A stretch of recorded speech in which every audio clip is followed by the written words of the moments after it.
That's your bloody business. All right. Where do you think the money comes from? Oh, I'm Mr. Lawrence. I own the old bloody brewery, so have another drink. Has to be earned. And what about me? What about you? Stuck here. Well, you chose it. Oh, I like that. Oh, come on, Ruth. Please, come back to me, I beg you. Oh, come on, just give me a kiss and shut up. Don't you do me to shut up! This is ridiculous. I live here and I dread coming home. Home? Call this an home? What do you want? To clear away, if you've done. Haven't started. I'll come back then. No, shifted. If you'd been home like any decent man... Not in front of the girl, please. Oh, she knows. She knows what you're like. Don't you, Edie? You know what he's like, don't you? Any woman does in this town. What does that mean, eh? Come on, you. Hurry up. I'm talking to you. Oh, that makes a change. You, get out. Go on. I've not done yet. You heard what I said! You said something. You said something about me in this town. What? You think you're high and mighty. Off to your masons, packing your penny. Hobnobbing with the mayor. Charlie this and Charlie that. And let's get another round in. Why not? There's only some daft bitch sitting at home waiting for me. But you're a joke, lad. Everyone knows. And they laugh. Well, I said enough! I don't have to put up with this. I don't want any more of this. I'm getting out.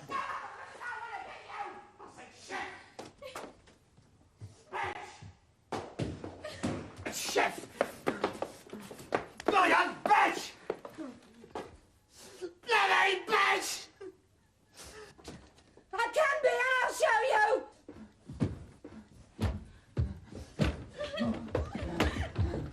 Think you're running off, lad, do you? Well, you can save your breath, or I'll finish you!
Get a doctor.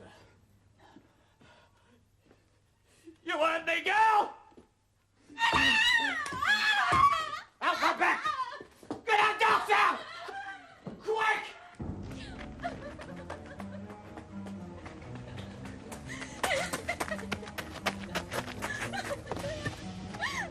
Wake up! Wake up! Look, I'm hungry.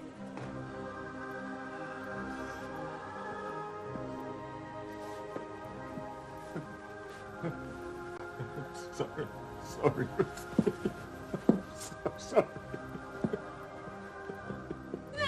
Listen to me, child. Run quickly and wake Dr. MacDonald. You know where he lives? I won't go inside Lawrence's house alone. I know him too well. Go.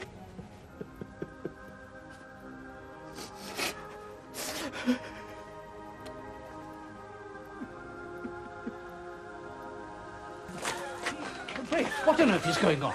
This girl is hysterical. And we've got a shot woman and an armed man in there.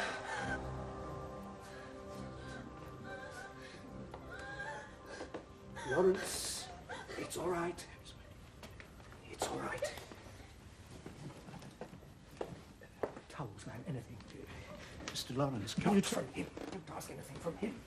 It's in the drawers. It's not a wild animal. Might as well be. I know him. Where the hell's the ambulance? I'll take her. She's not dead, is she? Please say she's not dead. Come along, old chap. For God's sake, do something! We're doing all we can. If you knew what she's put me through. There. Press hard. There. Don't take your eyes off him. Listen. Get Charlie Cockerell, will you? I need Charlie. Edward, we can't involve the mayor in this. Just fetch him.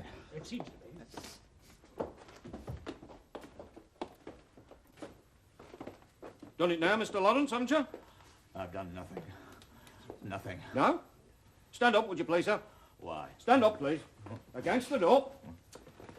Now, I'd like you to raise your arms very slowly over your head. Why? What for? Never mind that now, just do as I ask.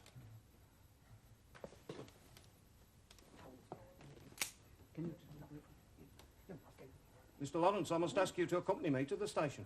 I'm not leaving her. Do you refuse to come along, sir? Not getting me out of my house. Very well.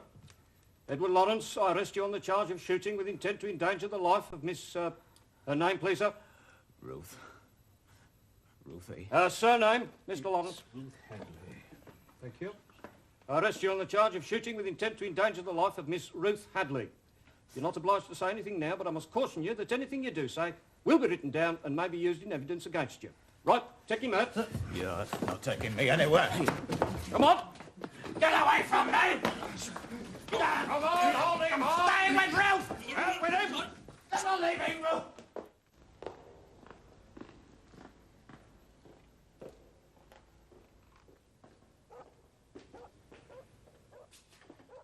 Wait outside, Constable, if you don't mind.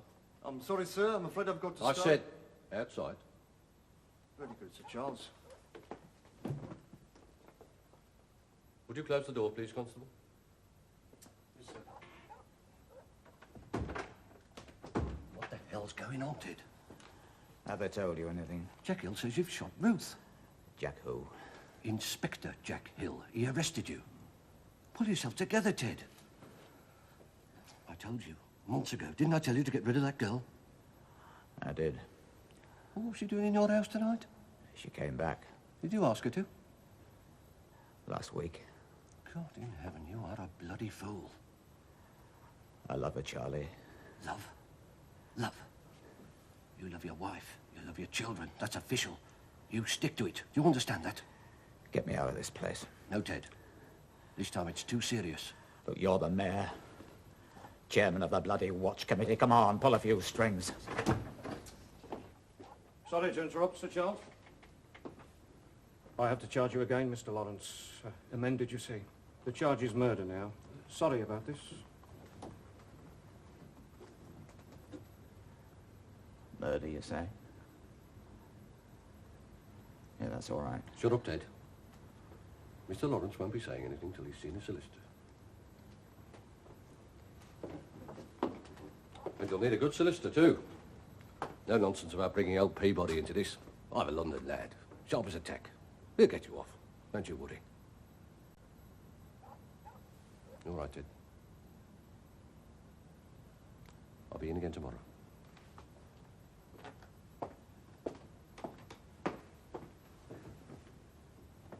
Charlie. Thanks. Sorry if I got you out of bed.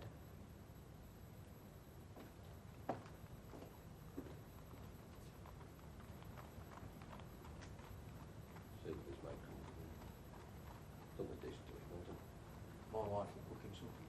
Good lad.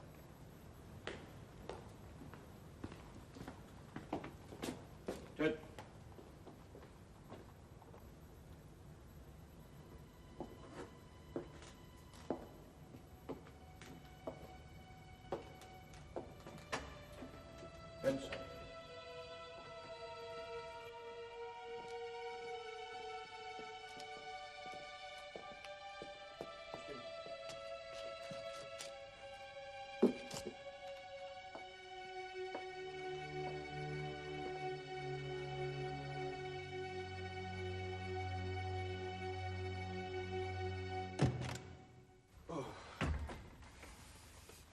Morning, gentlemen. Morning, Miss Marshall Hall. Morning, Marshall. Bit of a freezer, eh, what? Certainly is. I trust you gentlemen had a pleasant Christmas. Very agreeable, thank you, sir. Thank you. Oh, many thanks for the spoon. Thank you for the handkerchiefs. Looks like a nice pile of work for Chambers, Edgar. Yes, Mr. Newton brought them in. God bless Arthur. Anything interesting? One very fat one. 400 guineas with a 20-a-day refresher. For me? For Mr. Orr. Mind you, he'll need a leader. What is it? A drunken brewer from Wolverhampton has shot his mistress, it is alleged. A murder? Couldn't someone else lead? Mr. Newton has expressed a preference for you, sir. A murder trial. Lord. So soon after the Bennett case. Well, I'm sure I could persuade Mr. Newton to accept another leader. Shooting, you say? Yes, sir, and the good burghers of the town are all rallying round the accused. You wish me to lead for you, Wellesley? Certainly, Marshal. It won't hurt to have a look, I suppose. No, I did actually presume upon your interest, sir. You travel up to Wolverhampton tomorrow to meet Sir Charles Cockerell. His Worship the Mayor is taking a personal interest in the case.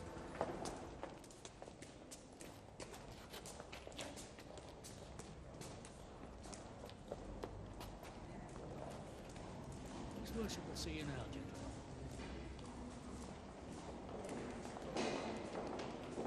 Thanks, Albert.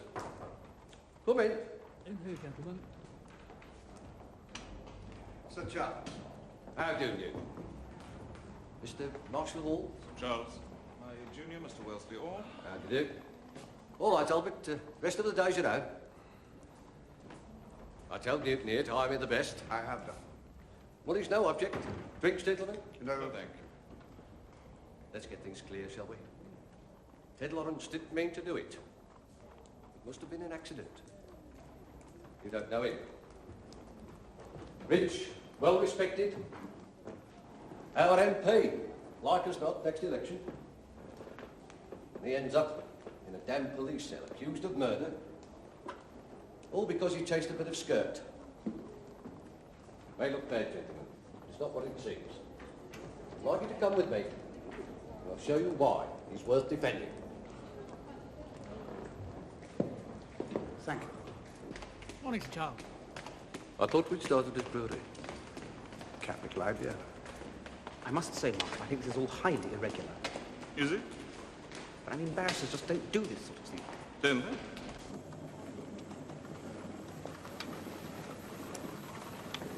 Substantial business.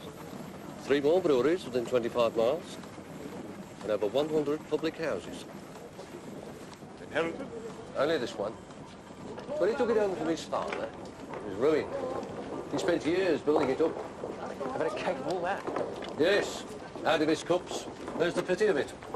Well liked by the men. Them. He loves them. Thompson. He's worked with him for years. Friend of Ruth Hadley's, too. Marshal, he could be a witness. All right, Arthur, you build it.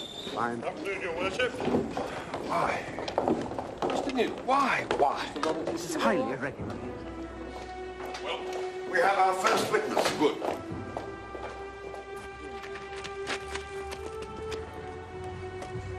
I think I'd like to speak to her alone, Arthur.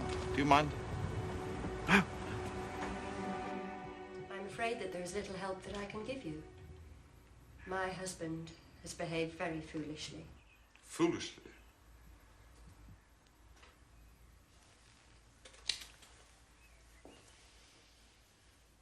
Mrs. Lawrence, your husband stands accused of willful murder. Poor Edward. What claim has he on your sympathy? You have divorced him.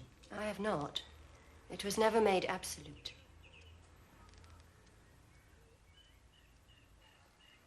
This must be very painful for you. I'm accustomed to pain. Then forgive me for asking, what were the grounds for your divorce action? The case was reported. I can look at the records, of course, but Does this help Edward? it may. He assaulted me very brutally. He was drunk at the time, of course. That can never be an excuse. What do you know of it? I mean in law. Oh, law. Drink. His older brother died of it. Killed himself, quite deliberately. And Edward is on the same path. They hate themselves so much, that family. Mrs. Lawrence, do you still love your husband? That is why the divorce was never made absolute.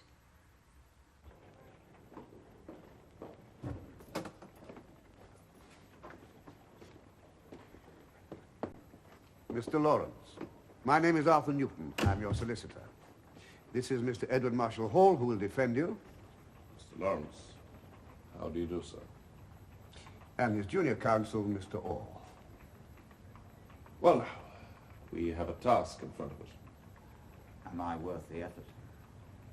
We think so. You don't look at all well. Have you seen a doctor? Yes. Not much you can do. My liver's well pickled. We can neither of us be surprised at that. However, he did say I could improve with a complete rest and a change of air. Do you reckon Dartmoor would fit the bill? I doubt it. Me neither. A quicker end might be preferable. Well, now, Lawrence, let's make a start, shall we?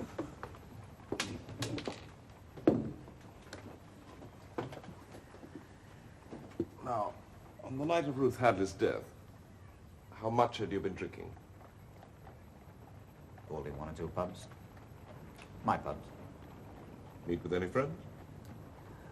With a guinea in your pocket, you'll always find friends. And I'm short of neither. Not talking to one of your bloody paupers, you know. Mr. Lawrence, tell me about Ruth Hadley. What can I say? She was a woman. Did you love her? I don't want to, none of your bloody business. We're wasting time. Yes, well, I'm paying, so it's mine to waste. Mind your tongue, Lawrence. Arthur, please. Oh, you, Bunclody. What do you know about my life? A great deal as it happens. Your political aspirations, your business interests, and above all, your wife. How could you wantonly throw all that away? Don't presume to judge me. Judge? I strive simply to understand you. Well, don't. I don't know why. I don't. Wish I did. Wish to God I'd never done any of those things. The drink. The empty talk. And all the rest. I had a wife. I had children. I had a home. I had a thirst. Now I'm here. Yes.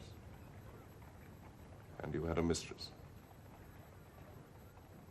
If I'm to help you, you must tell me what happened on that night. I'll try. Now we're getting somewhere. Manslaughter. Possible. Sir Charles. Well, gentlemen. I should very much like to see the house where the shooting took place. Wait out the back, lad, if you don't mind. Gentlemen, dining room.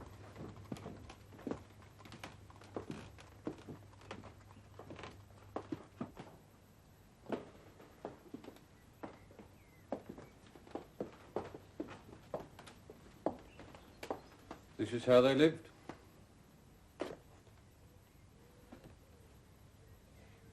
This was with the first shot he fired.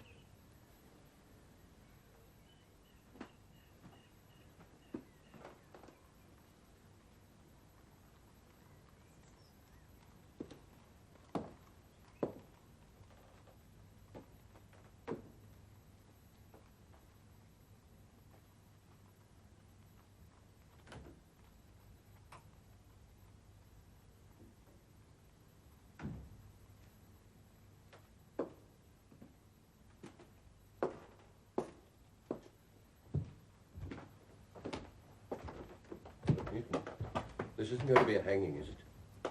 Not if we can secure a manslaughter verdict. A prison sentence? You've seen the state of him. Charles!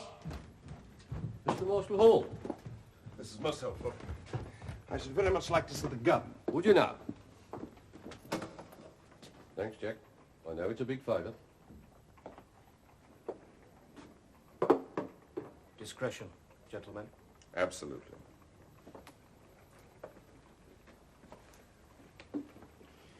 Would this be the first murder inquiry you conducted, Inspector? You wouldn't be conceding that it is a case of murder, would you, sir?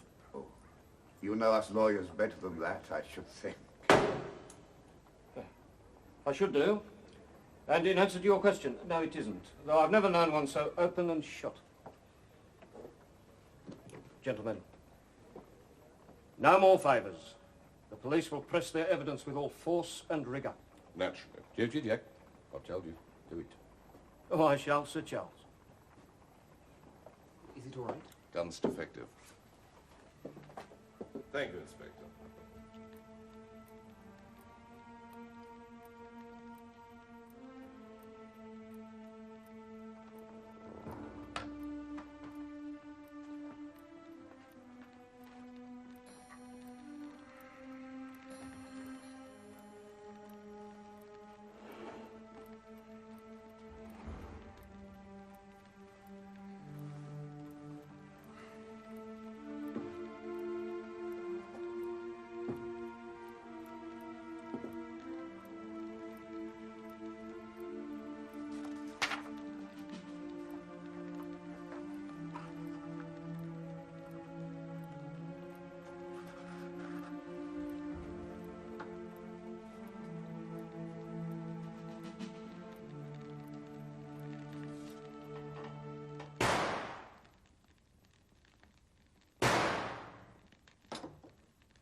First time I've ever managed to get into Leach's Crown cases.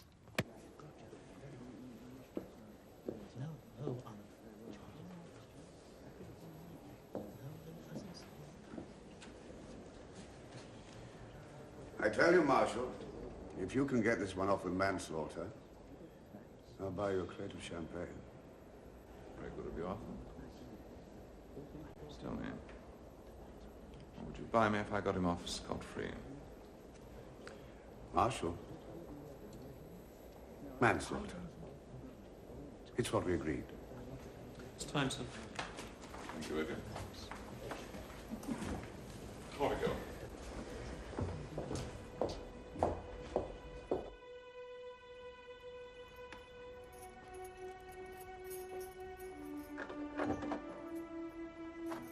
Edward? You shouldn't have come. Many things we should neither of us have done. Yeah.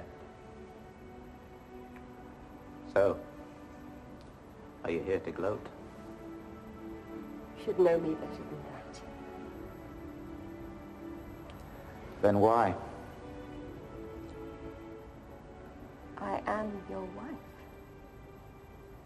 Are you? Always. For better or worse. Fetch up the prisoner. I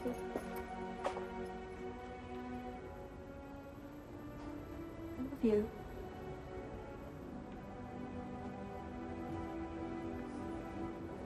Ready?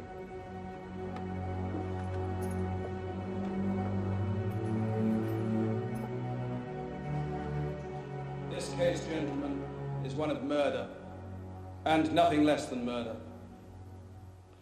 In all my years before these courts, I have never known a case in which the issues were so clear-cut, the evidence so overwhelming, my mind so absolute, and my abhorrence so stern. You can, I suggest, return no other verdict than that of guilty of willful murder. I should like to call as my first witness, my lord, Dr. William Powell. Very well, Mr. Sherwood. I believe you performed a post-mortem examination upon Miss Ruth Hadley. I did. Could you now kindly tell us the results of that examination? The deceased was a young woman who, prior to her death, had been in reasonably good health. In the course of my examination, I found a slight bullet wound in the right forearm, consonant with a bullet having grazed her arm. There was a further bullet wound in the right temple. And further examination led to the discovery of a bullet lodged slightly above the lateral ventricle of the brain. It was this wound which was the cause of her death. And tell me, Doctor, did you notice any blackening, such as might be caused by a powder blast around the entry wound? No, sir. Thank you, Doctor. I have no further questions of this witness, my lord. Very well. Mr. Marshall Hall. Thank you, my lord. Dr. Powell, I know your thoroughness. I know your methods. Knowing them, I assume that a complete post-mortem examination was effected by you. That is so. And being so, you would not, like some tyro, have detected the prime cause of death and looked no further. You would have examined all the major organs, heart, intestines, kidneys, liver, so on and so forth, yes? Yeah. So tell us, what were the stomach contents? Well, there was no evidence of any food having been taken for some time before death. Some time, with a little more precision, if you please, Doctor. 3 hours, 4, or more than that? From the contents of the lower intestines, I would say that she had not eaten since early that morning, and that scantily. I see. Nothing since a very light breakfast. Probably not. Thank you. Now, from stomach, duodenum, and bladder, did you extract any other contents? A quantity of alcohol, yes. How much alcohol? It's difficult to be precise, but certainly whiskey and wine had been drunk in considerable quantities. I'm obliged to you.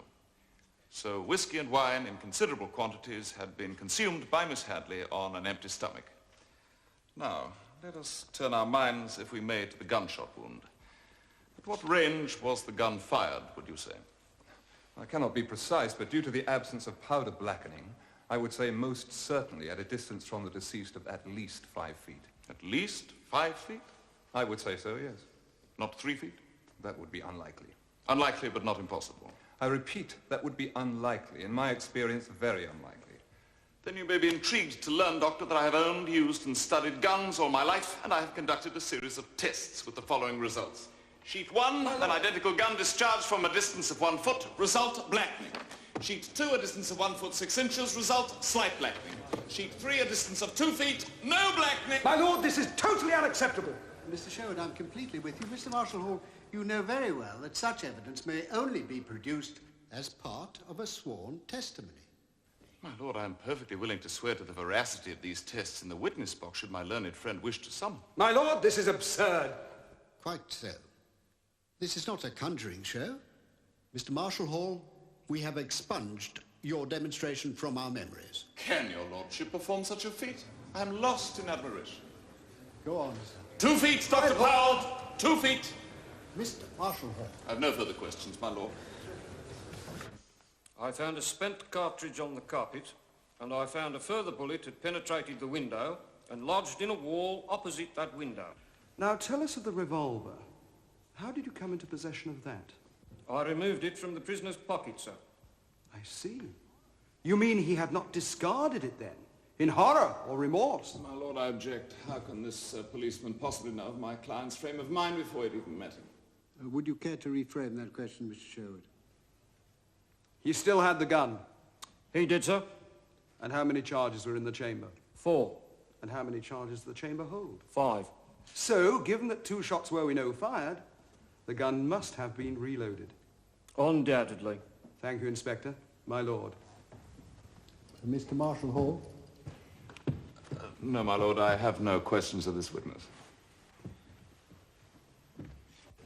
You saw Mr. Lawrence run into the dining room, you say? Yes, sir. Did he have anything in his hand? Yes, sir, a gun, sir. Exhibit 2 for the witness, please. That's the one. Just let the usher bring it to you. I don't want to touch it. No, you won't have to. Is that the gun? Yes, it is. Thank you. Did you hear anything from the dining room? Them arguing, sir. The master and Miss Hadley. Could you hear what they were saying? No, sir, not properly. What happened next? The gun went off. Really loud. I was that frightened I shook me ears. Miss Marsh, did the gun go off more than once? Yes. Twice. And then what happened next? The master came out from the dining room. And you were in the hallway? Yes, sir. Did he have anything in his hand now? Oh, he still had the gun. There was smoke coming from it. And did he do or say anything? Shouted at me because I was crying. Then he hit me hard. Here, bruised there was for days. I thought he was going to shoot me too. You thought he was going to shoot you too. And then? Shoved me out of doors, yelling at me to get a doctor. Foaming mad he was, sir. Thank you, Miss Marsh. My lord. Mr. Marshall Hall. Thank you, my lord. Edie, may I call you that? Miss Hadley had been at home all day, had she not? Yes, sir. And during that time, Edie, had she had anything to drink? Not much, sir. How much is not much? Bottle of wine I brought up for the tea. She drank that waiting for the master. Anything else? Half a bottle of whiskey in the afternoon. How can you be sure of that? She sent me out for it, to the jug and bottle. Whiskey followed by wine. By the time she had finished the wine, Edie, was she drunk? Not more than usual. I see. And did she seem to be in any sort of a temper? Well, master being late home, yes. In a drunken rage? Bit worked up. Yes. And, was Miss Hadley wearing a pretty frock that day, Edie? It was lovely. She always dressed nice. Could you describe it for us? Purple it was, with lace round here and a bit of velvet at the waist. You're doing very well. And she was wearing the same frock all the time you saw her? Yes, sir. Still wearing it when Mr. Lawrence went into the dining room, before the shots? Yeah. Yes. Tell me, where did she keep her topcoats? In their bedroom. So, how is it that when Miss Hadley died, she was wearing just such a coat? Oh, I never knew she was. Oh, yes. So how did she get it? Oh, I don't know. Of course you don't. Because you were not there in the hallway all the time, were you? I thought... Were you? I was frightened. I ran off. When? When did you run off? After I heard the first bang. After the first bang? Yes. Where did you run to? The cupboard. Under the stairs. To hide? Yes. How long were you there? I don't know. I was frightened. Naturally. No one should have suffered as you did that night. Oh, don't cry, my dear. We mean you no harm, and this is nearly over. Thank you, sir. Where were you when Miss Hadley went up to and returned from her bedroom? On the stairs. Under the stairs. Yes. In the cupboard under the stairs. I'm not a bad girl. I'm not. I'd forgotten. You've all got me that mixed up. Police and him and you. I know you're not a bad girl, Edie. We all forget things. Now think carefully. Did you see Miss Hadley after you hid under the stairs? No. I heard her. Coming down the stairs. It could only have been her. And into the dining room? I heard the door slam.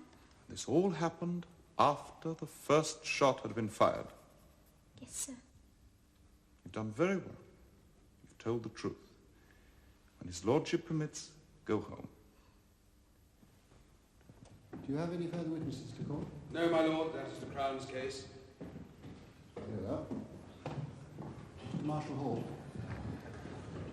With your lordship's leave, I wish to call Mr. William Thompson. You are Mr. William Thompson? That's right, sir. And you work, do you not, as a barman at the Coach and Horses public house? I do. The same hostelry where Miss Hadley worked? She were a barmaid. And you also know my client, Mr. Lawrence? I do. I work for him. And are you also acquainted with him socially? Been round to the house a couple of times after Ruthie moved in. You paid regular visits to the house? Pretty regular. She used to get a bit down like being on her own so much. She liked the company. I see. And do you remember one visit in particular, in July, 18 months before Miss Hadley's death? I certainly do. Then in your own words, will you tell us what happened on that occasion? Yes, sir. It was about 5:30 when I arrived at the house, and I could see straight away that Ruthie had been shifting it even more than usual. Shifting what, Mr. Thompson? Booze, sir. I see. But was she in fact drunk? Oh, blooming heck. Yes, sir. Go on. Well, she started getting really violent. She started laying into him with the handle of a gamp. Beating him with it? Oh, I hitting him hard. And did he hit her back or attempt to? No. No, not him. He left with holding his head in his hand because it was bleeding. There was blood all over his face. And she ran after him, and I thought she was going to belt him again, so I shouted. I was clearing up the bottles and that from the floor, and she burst back into the room with a gun in her hand. She came real close to me, like she'd gone balmy, and she waved it at me and said, "This is what I'm going to do him with, and I'll only get 18 months. And did you ever witness similar incidents in that house? Did, sir. Not with a gun. That was the only time I saw the gun. But she'd pick up just the nearest thing that came to hand and lash out at him with it. A friend of mine said he saw her pick up a decanter. My lord. Mr. Thompson. Mr. Marshall Hall, this evidence is hearsay. Will you please control your witness and keep him to the point? With respect, my lord, what the witness says is very much to the point. I am hoping to establish the terror that would have been in my client's mind on that fatal night when she faced him gun in hand. She faced him, Mr. Marshall Hall? Quite so, my lord. I thought I must have misheard you. Your lordship's hearing is as acute as the rest of your faculties. Thank you, my lord. I have no further questions of this witness. This is a completely different line of defense. Yes. Excuse me. You are taking one hell of a risk. Bigger risk to come, Newton. Why do I ever brief you? Because I win. The man is innocent. Mr. Marshall Hall, you're worth every penny. The man is innocent. Innocent. Mr. Thompson, who owns the public house in which you work? The brewery, sir. And who owns the brewery? Well, he does, Mr. Lawrence. So he could, if he so wished, either promote you or demote you. He's a fair boss. Well, I'm sure that he is. But just to give you an example of the power of his patronage, he could, if he so wished, grant you the tenancy of a public house, could he not? Ah, he could. So you would do very well to stay on the right side of him. If you're suggesting that I do not really be impertinent with me, Thompson. I suggest nothing. I do put it to you, however, that this whole tale of guns brandished and battles past is merely an invention designed to ingratiate yourself with a grateful employer whose neck you have tried to save from the gallows. Is this not the truth of the matter? No, sir, it is not. The jury will be judge of that. I have no further questions of this witness, my lord. Mr. Thompson, you may stand down.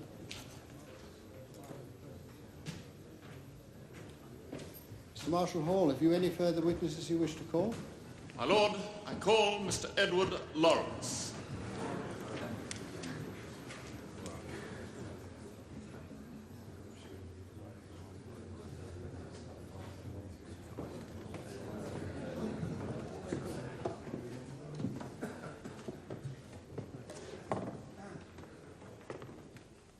What is your religion? Church of England. Take this book in your right hand and repeat the oath after me. I swear by Almighty God. I swear by Almighty God.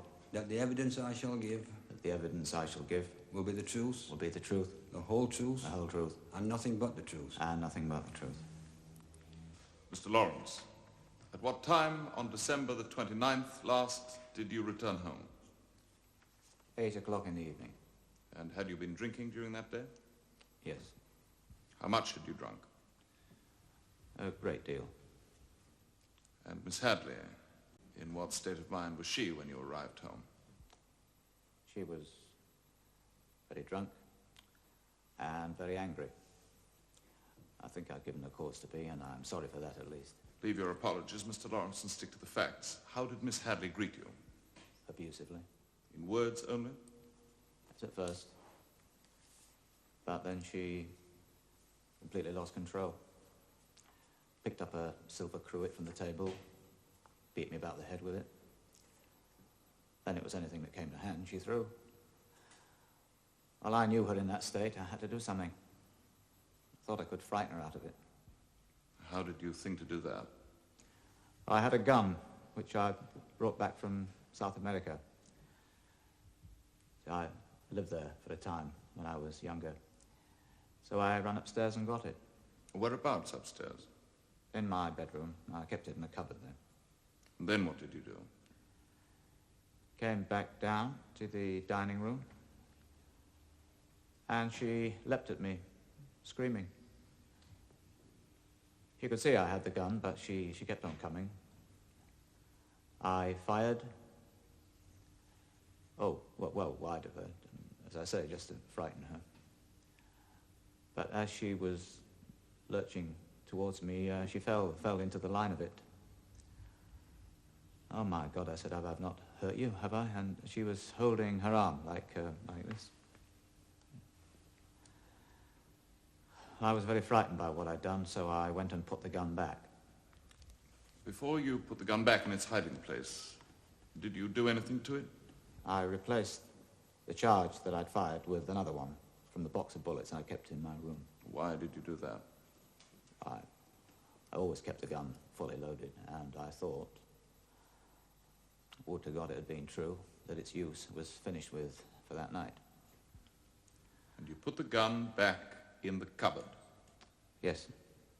Did Miss Hadley know it was customarily kept there? She did.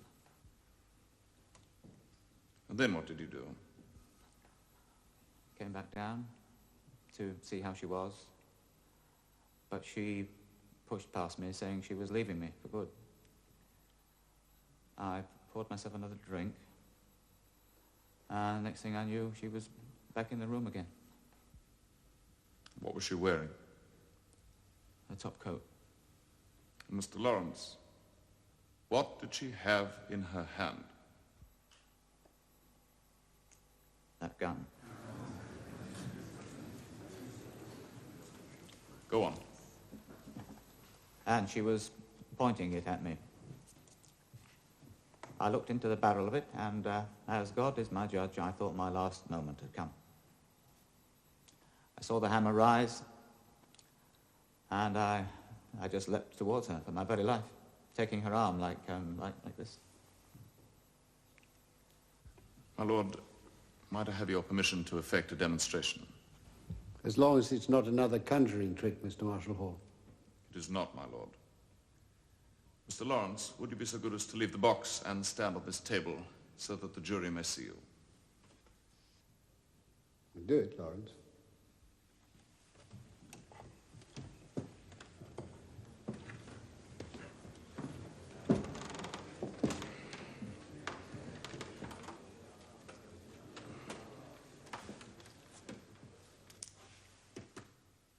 Now, sir.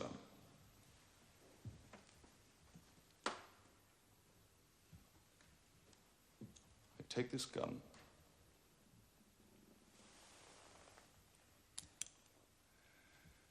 I'm about to fire. Now, sir. Take it!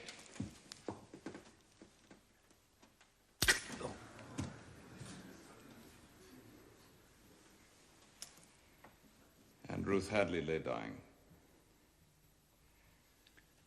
I apologize, my lord, for this unconventionality. Apologies are not needed, Mr. Marshall Hall. You may return to your place, Mr. Lawrence.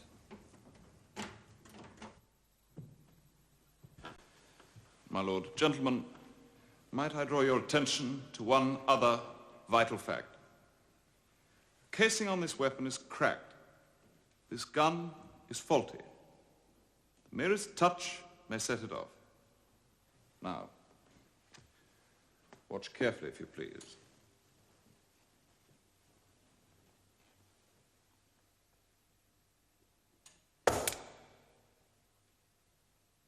I trust my point is made.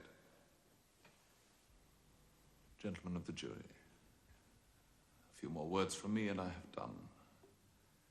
But at this last, I beg you to remember this above all. We are not trying this man for immorality or for drunkenness. We are not trying this man for making an error of judgment or because, like a fool, he left wife and children for other women. These are grievous faults, but he is not here to answer to them. Out of this tragedy of mishap and folly, there emerges one clear, shining light. His wife.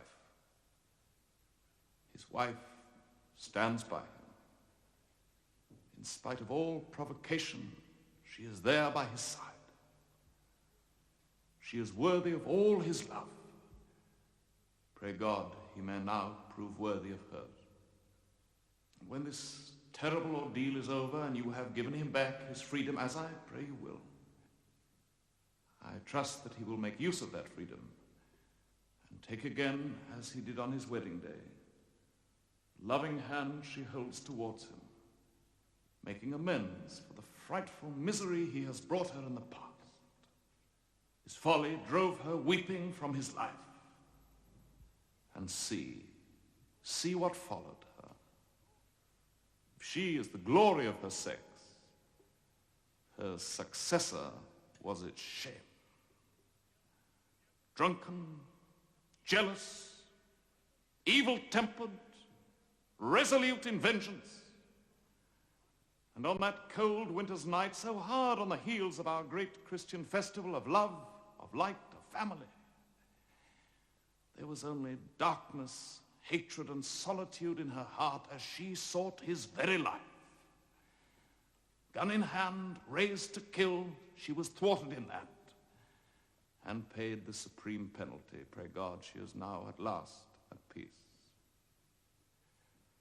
But must there be another killing?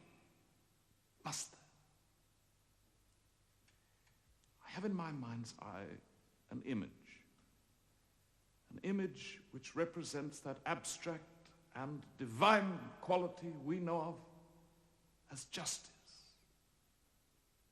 This image of justice is a woman, all robed in gold, and she stands, arms outstretched, holding in each hand a precious bowl. And into one of these bowls there falls the evidence of guilt, and her arm drops with the weight of it. Then to the other bowl there falls the evidence of innocence. And her arms lift once more until they are as one above the ground. And then, into the scale of innocence, unseen by human eye, there falls the weight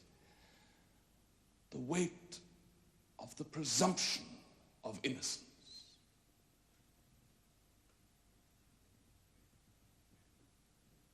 The scale falls for you. And it is your duty now to remember the weight of that invisible substance. The right of every man, every one of us, to demand the acceptance of his innocence until he is proved to be guilty. This man has not been so proved. He has not. He has a right as you have. Give it to him.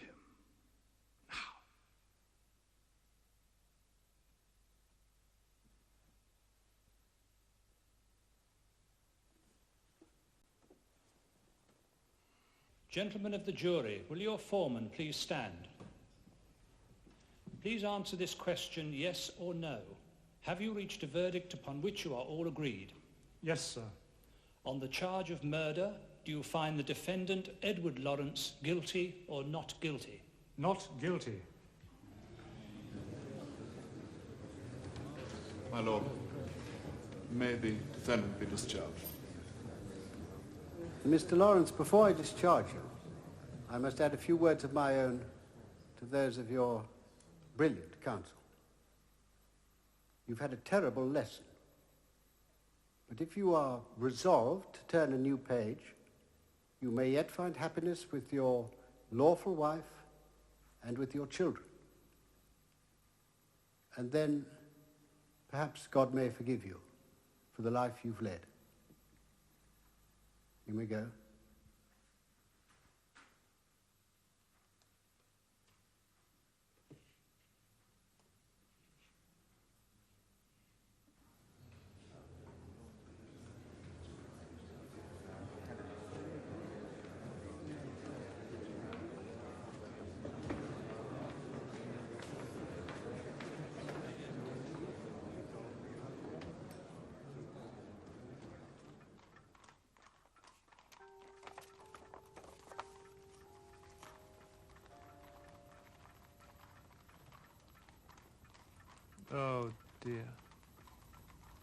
taken?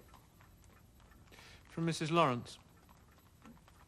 He's drinking again. And has just been charged with an assault on a constable. How can she bear to live with him? She can't. She's left him. She had no choice, she says. No, no. Not now, Mr. Orr. I'll find time to tell him.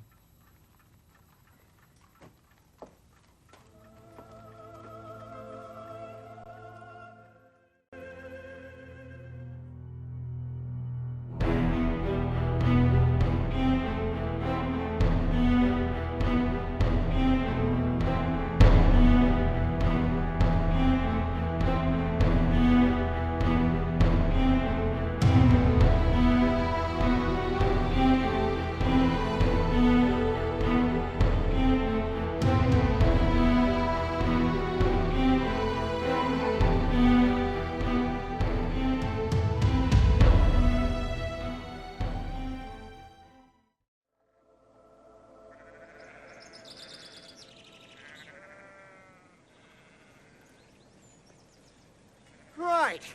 Good. This'll do. On you get, come on. Look, I'll wait here. You do no such thing. There's nothing to it, nothing at all. Now then, eyes forward. Head down. Oh, Alfred, really?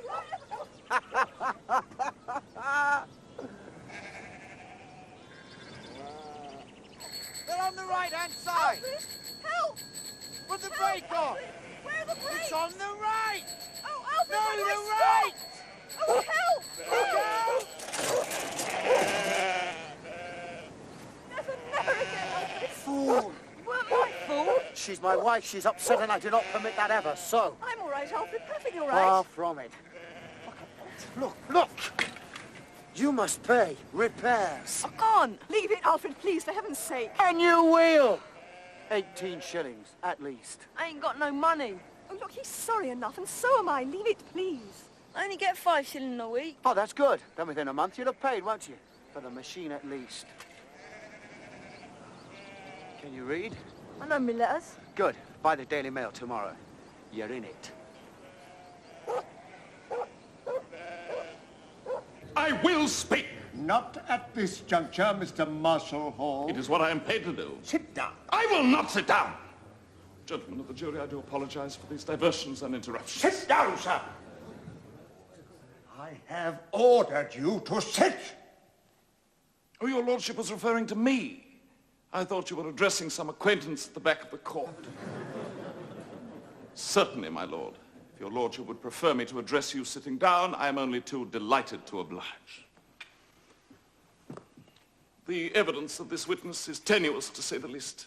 I have demonstrated that there was a clear conflict of interests between the witness in the box and the defendant in the dock. Did he write this? Yes, Chief. Our regular man at the Old Bailey's ill. Then he'll have plenty of time to convalesce. Sack him. Give this lad the job. Thank you. Thank you, Mr. Harmsworth. I'm spiking this. Do it again. I want it stronger. Build. Build! Build! Knight in shining armour. Here's the shrill trumpet call to arms. Rides forth, lance couched, ever ready to give all for the little man, threatened by the overwhelming arrogance. You do know what's wanted, yes? Yes, Mr. Harmsworth. And get his name in caps. Yes, Mr. Harmsworth. Marshall Hall, the great defender. We'll make that man. What'll we make that man? The greatest advocate of the age. Good. That's your follower. Keep it on the go. Knowles? I like you. Come along, old pussycat. Let your paws go. Pitter-pat. Bells of London, ring out loud. Dick and Puss shall lead the crowd. Oh, don't get on so, Puss, my dear. We'll get to London, never fear. How, you ask? Well, what have we here? That just shows us. Ne'er wear a frown. Jump up, Puss. We'll ride to town. Pussy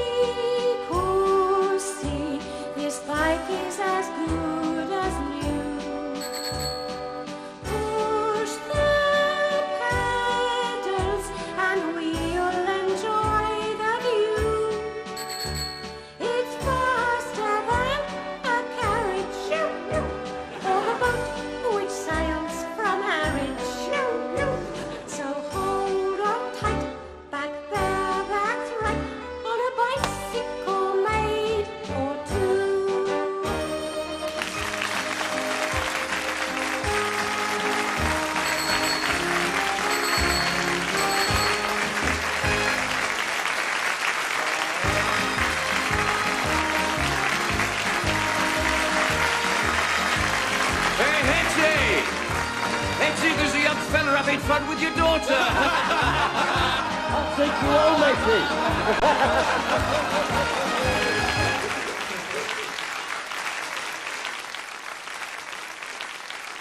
And you are suffering, you say, Miss Chattel, some professional inconvenience. Bloody true. And that is the newspaper in question.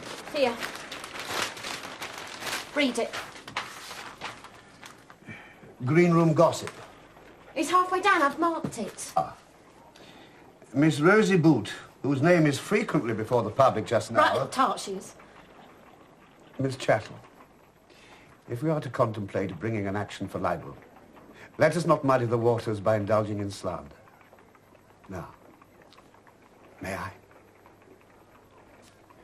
Miss Rosie Boot, whose name is frequently before the public just now, is the daughter of Miss Hetty Chattel, the principal boy in the Hippodrome pantomime.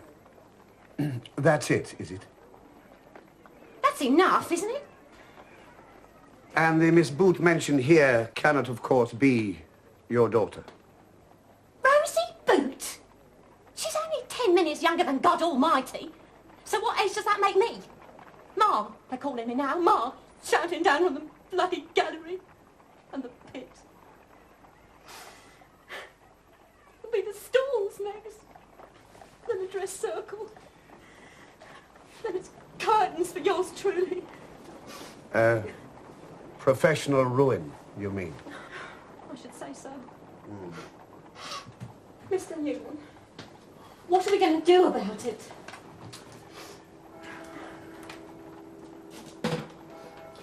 Well, I think a letter, in the first instance, to the proprietor of the Daily Mail, Mr. Alfred Harmsworth. Arthur Newton. What do we know about him? Nothing much. Doing quite well for himself. Hangs around the courts, nets clients fast. He could make trouble for us. It is libelous. This green room gossip. Who is it? Miss McConaughey. Should I fire her? If we get to that stage, I won't be firing her. I'll be firing you. You're my editor. You're responsible. There'll be no sackings. Put an apology in tomorrow's early edition. And choose your words. The Daily Mail never lies. Hetty! Hetty, darling! I've got good news! What is it? That paper's printed an apology.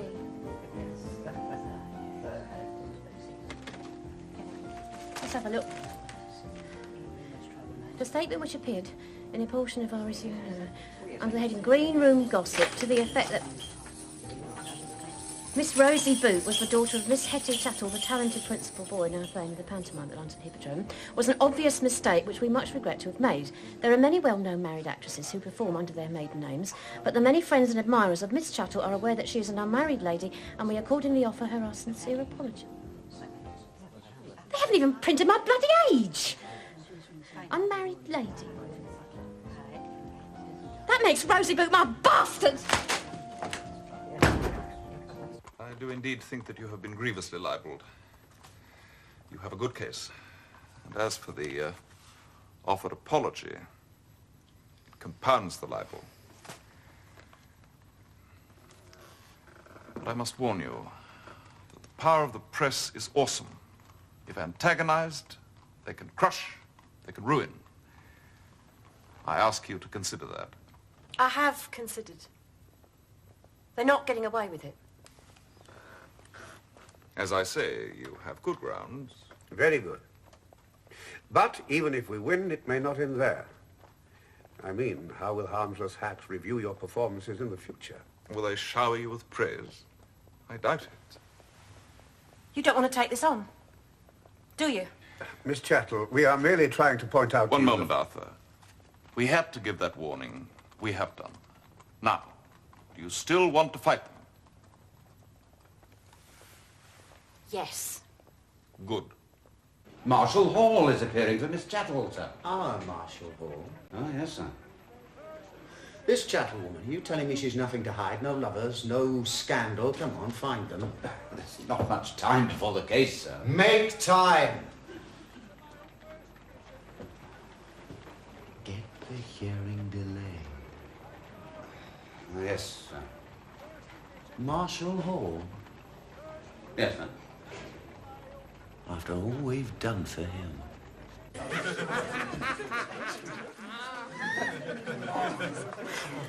It's such a bloody hurry. The press waits for no man, Mr. Crimley. Yeah, well, you might give a bloke a chance to get changed. Now, about Miss Hetty Chattel. This sodding costume bloody hot, do you know that? Miss Chattel, Mr. Crimley. Yeah, well, She'll be in your sleep with this. Go on. I'd catch me death of cold. Oh, no, you're warming up. I can tell that. You devil. Bet you have a good time backstage. All pals together, eh? Oh, yeah. Oh, one big happy bloody family. Oh, yeah? Tell me about Hetty. she's all right. Nothing wrong with her. For a principal boy. Come on, you know something you're not letting on about. Maybe. I'll make it worth your while. A little bit of gossip, that's all I want. There has to be something! Keep digging! Yes, Chief.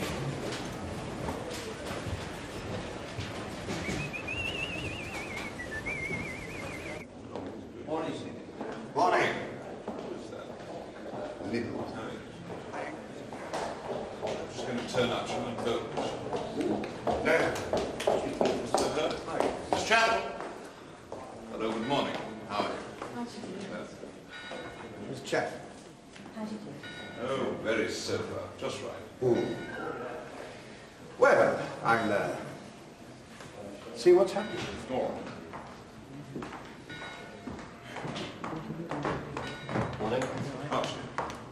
Thursday? Ever thought of coming into the business? Beg your pardon. Going on the stage? Oh, Lord, no. I'd never remember the lines. Well, that's no hindrance. I suppose not. Speaking of which, I take it you have the full support of your colleagues? At the time of day. Laughing behind my back, gossiping with reporters. Really? They're nearly ready for us. Won't be long now. Morning, Marshall. It's worse than a bloody first night. Chattel and Daily Mail. Ah, us, I think. That, my dear, is our cue. Be all right. Curtain going up.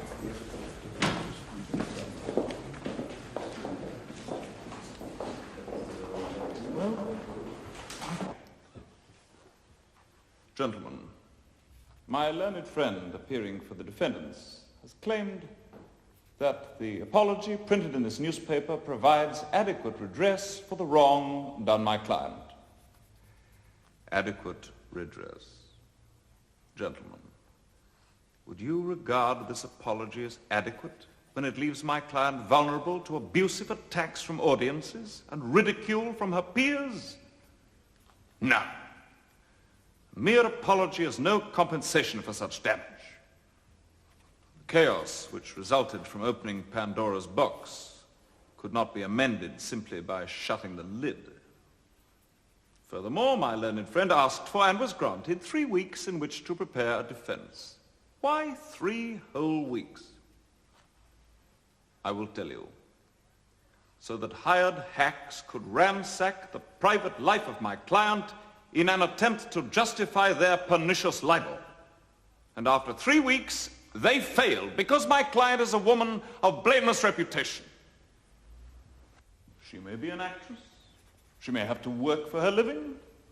But her reputation is entitled to the same consideration as that of any lady in the land, including Mrs. Alfred Harmsworth.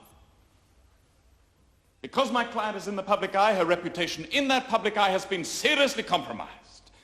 She has been the butt of heckling and catcalls as a direct result of this anonymous article, as a direct result of this malicious gossip, this green room gossip. One more.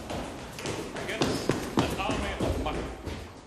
Newspapers must not be permitted to abuse their considerable power simply in order to indulge the cruder appetites of an impressionable public. And the time must come when that public will utterly condemn such journalism. Condemn it now, gentlemen, by awarding substantial damages to my client. I ask for £1,000. I commend you and your fellow jurymen upon your verdict. Have you formed any idea of the amount of damages to be paid by this newspaper to the plaintiff? Well, sir, Miss Chattell's lawyer, Mr. Marshall Hall, he set damages at £1,000, sir. That is so. Well, that is to say all of us, we thought that was wrong, sir. Did you? We thought that it wasn't nearly enough. We think the Daily Mail ought to pay Miss Chattel the sum of £2,500. What's more, we think it should be a criminal offence to take away a person's character and not give the name of the informant. He said that? Yes, sir. About my wife? Yes, sir. Linking her name with a horse?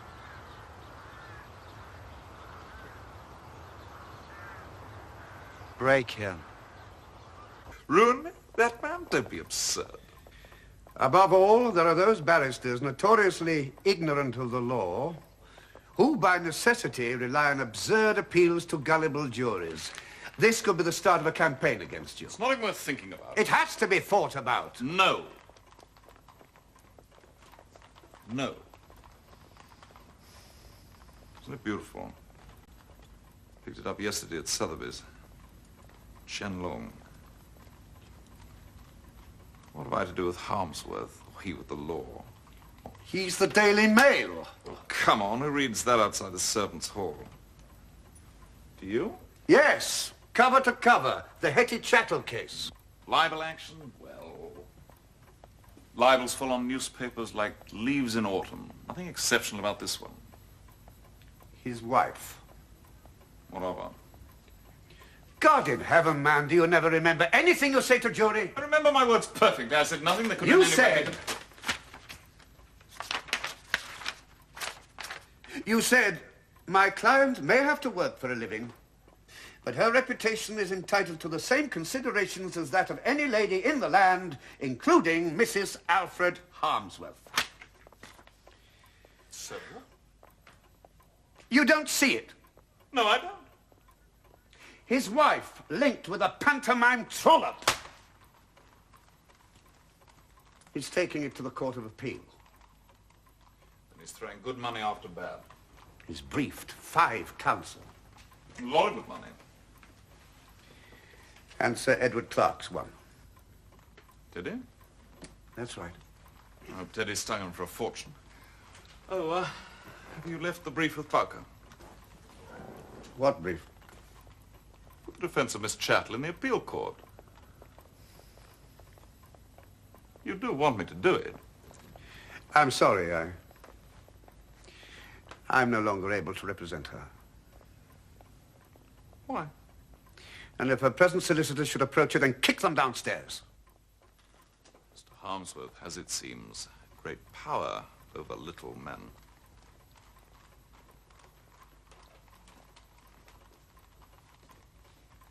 I don't tangle with him in little matters. Neither should you. Decline the case. No. Send him a letter of apology. No! He wants to ruin me, very well, let him try. Two can play at that game. I shall ruin him. Come to the appeal court, watch me do it. The appeal court? I think not. Not your arena, Marshal. No jury there for you to work on. Only a row of judges. And I'll lay odds you've quarreled with all of them at some time or another. I wouldn't brief you to appear in that place if it were a question of saving my dog. Stay clear of it. Bowker! I hope I'm not detaining you. Oh, no. No, you're not detaining me. Bowker! Yes, sir. Show Mr. Newton out, would you? And find out if and where Miss Hetty Chattel is appearing tonight. Very good, sir. You need to talk to him. All right. Edward. Oh, sorry. Tell me, why is that woman dressed comme ça? She's playing a boy, darling. It's English.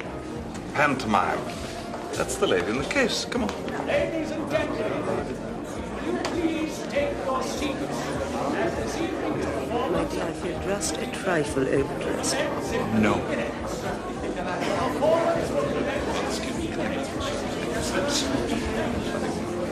Oh, poor puss.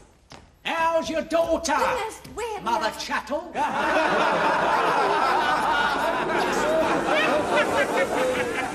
In London, there's girls free with their smiles.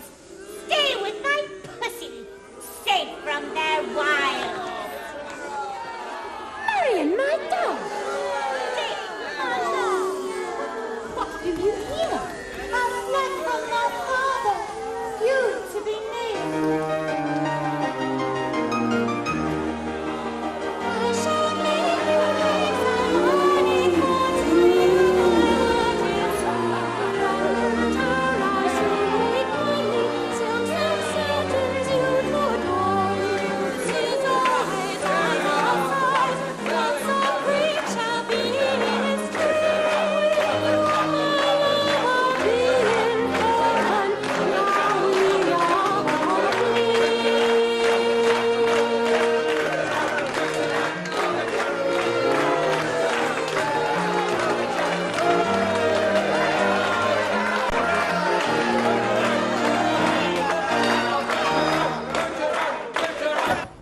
I've had enough of this bloody business.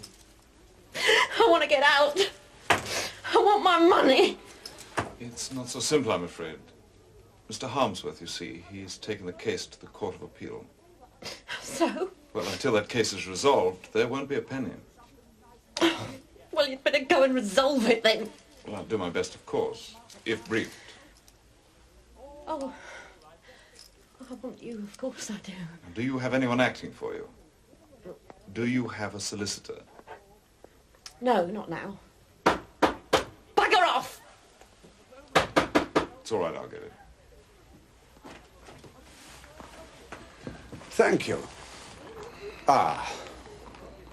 Of course, you do realize, don't you, Marshall Hall, that for a barrister to be in conference with a client in the absence of a solicitor, and especially in a theatrical dressing room, constitutes a grave abuse of our professional ethics. Papa says I'm here in a purely social capacity with my wife.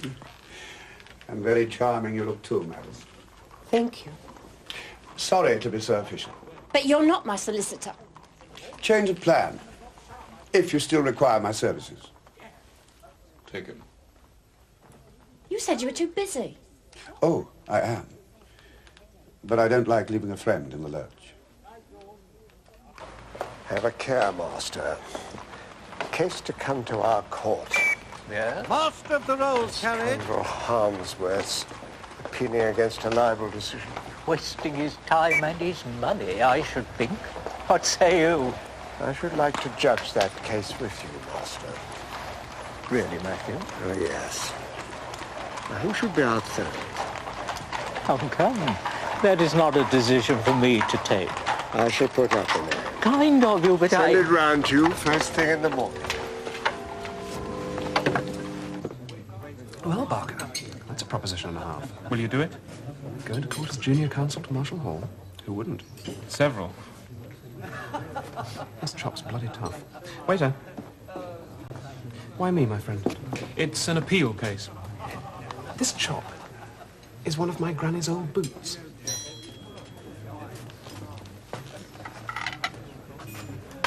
Court of Appeal? Yes, we've all warned him, sir. Mr. Newton, myself. Waiter.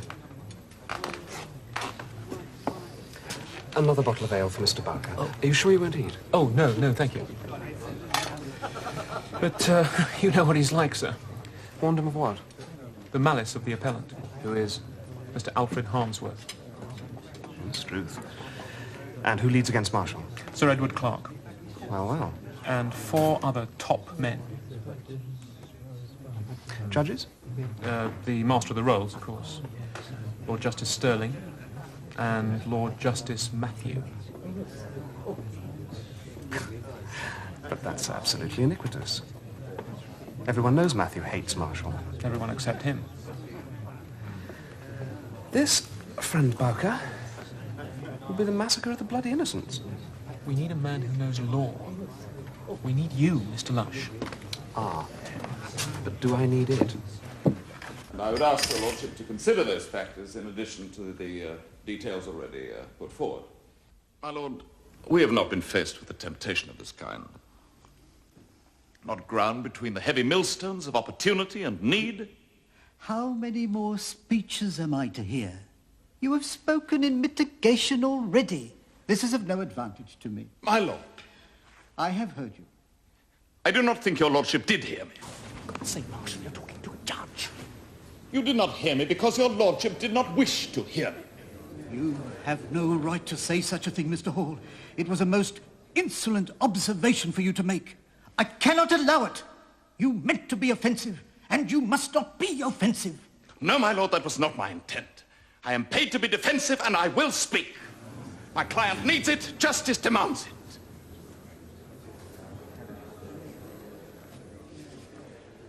My lord, given the background of my client, deprived, disadvantaged, is it small wonder that he fell victim to such temptation? Insolence, uproar, reprimand. Good. Can we leave him alone now? What? When's his next case? Today. No end to his greed, eh? Any successful barrister of his rank's busy. Is it murder? Yes, Chief, the Wilson case. Ah, right. Plan of campaign. You, pick up any error that he makes, there'll be plenty. On your way. Right, Marlowe, here's your leader on the case. Shouldn't we wait till it's finished? Take it now, man. We'll have it on the stands 10 minutes after the verdict. Right. Mr. M. Hall, once the darling of the courts, has, we are pained to see, once more allied himself with those elements in society which corrupt our nation. Even he seems to possess some inkling of this, hesitating, looking around constantly for assistance from those junior to himself. He stumbled, no. He limped through his final address to the jury. Now the options. Number one, not guilty. Alas, even this was not sufficient to open the eyes of the jury to what should have been, in the eyes of many distinguished lawyers, their clear duty to convict. Number two, if this murderer hangs. We are, however, pleased to see... Go on, the rest I'll leave to you. Yes, sir.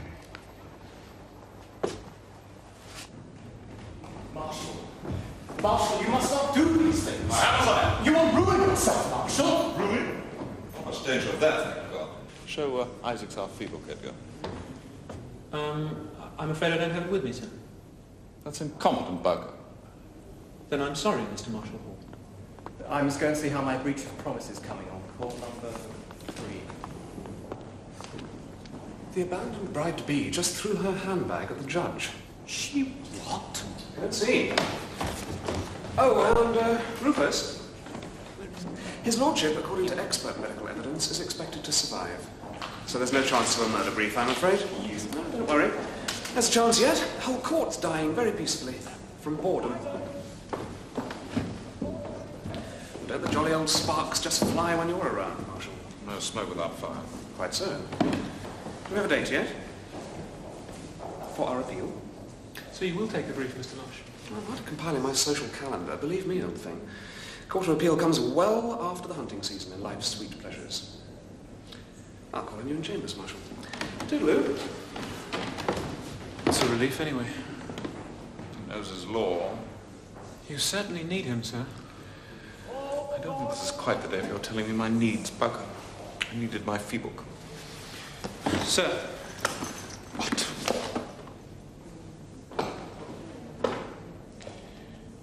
We had received 32 instructions. Yeah. Briefs were marked at a total of 15,000 guineas. Oh. Solicitors have since withdrawn 29 of those instructions. Total briefs now, 750 guineas.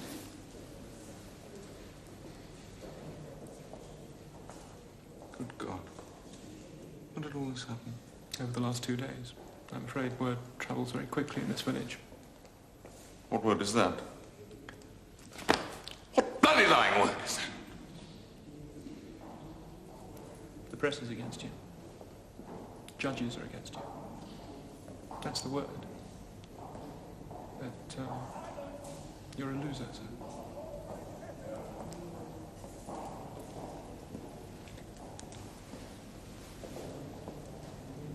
You better find yourself other chambers, Parker.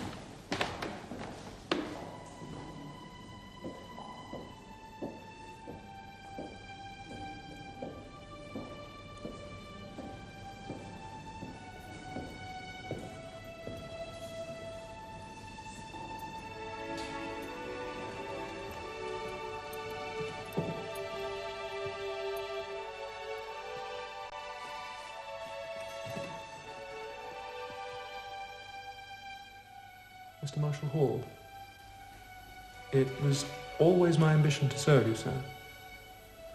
And serve you I will. I think they've finished me.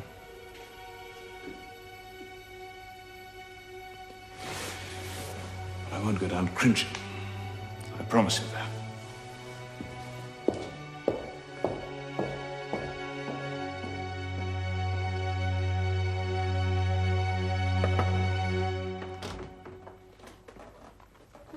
Mom. I'm afraid that Edward is not at home. That is why I have called. Oh. Well, please, sit down. Thank you. No, I haven't got much time. It's about Marshall. Yes. This is difficult for me. Frankly, I need your help.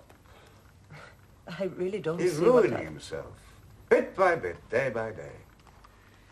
He seems to be taking some kind of perverse sort of pleasure out of antagonizing every judge in sight. And if that were not enough, he's now started this ridiculous feud with the proprietor of the Daily Mail. You tell me nothing that I do not already know. I do not interfere in my husband's business affairs, ever. I've told him. To calm the storm, he must apologize to Alfred Harmsworth, but he won't. Mr. Newton, in your opinion, was Edward in the wrong? Wrong, right. Have you seen how the press are crucifying him?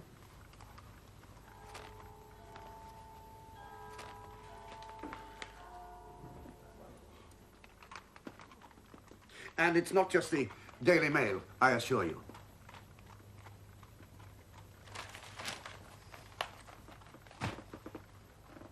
My husband has his principles. And he also has his pride. He can't afford pride. Not anymore. And if he refuses to listen to my advice, neither he nor you will soon be able to afford anything else. Take heed. Ah, so money is at the root of this visit, is it, Mr. Newton? And it's not just our money that is your concern, I would guess.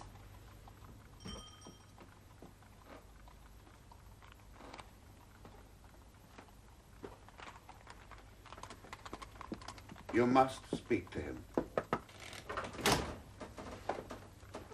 You will now excuse me, please, Mr. Newton. Yes. Yes, of course.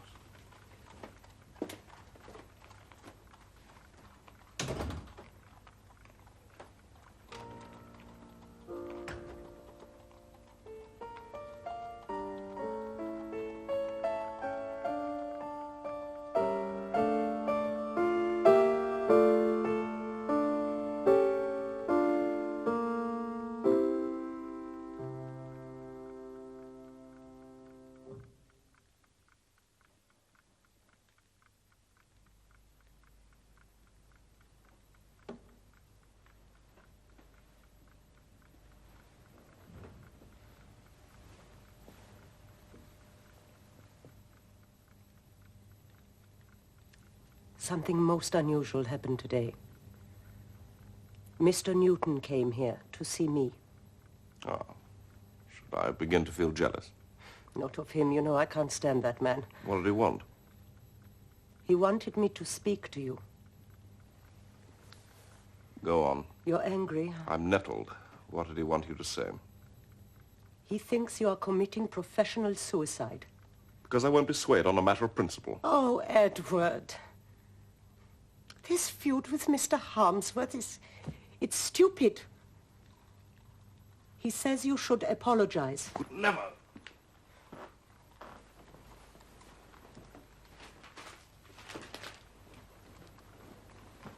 Read this.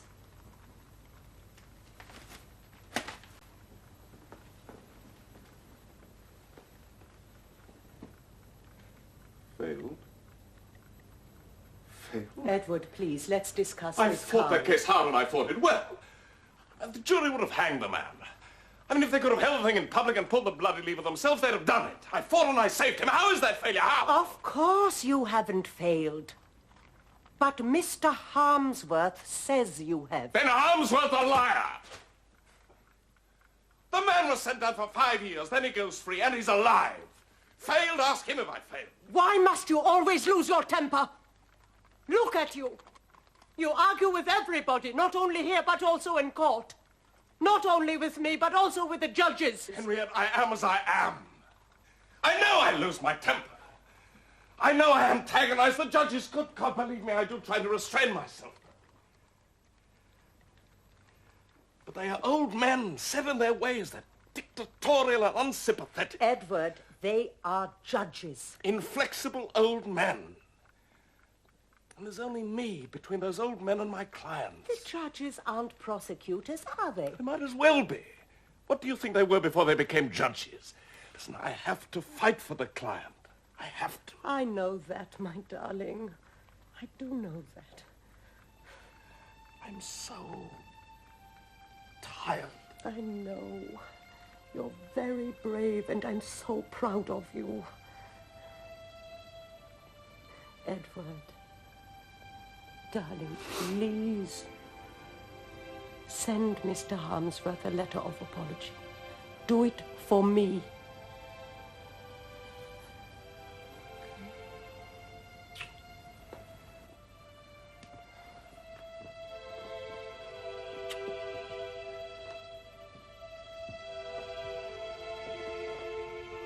I'll settle my account with Harmsworth in the appeal court.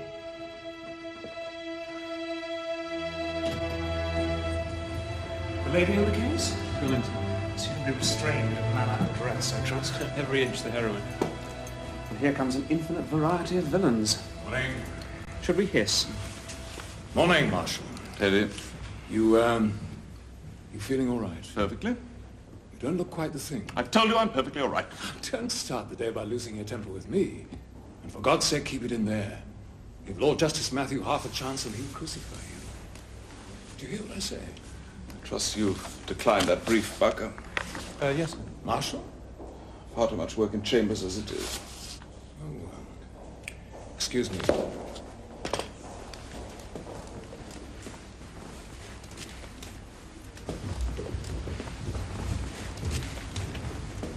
He's right, you know. Be careful. I marvel that you associate with me if I'm so irresponsible. Just stick to what we agreed, Marshal. That's all I ask. It's time we were going into. Thank you, Edgar. Learned judges are not born in scarlet and ermine. We too have enjoyed the heat of the day on council's benches. Now we view matters differently. We recall how, the din of battle in our ears, we had fallen into intemperate language and regrettable utterance.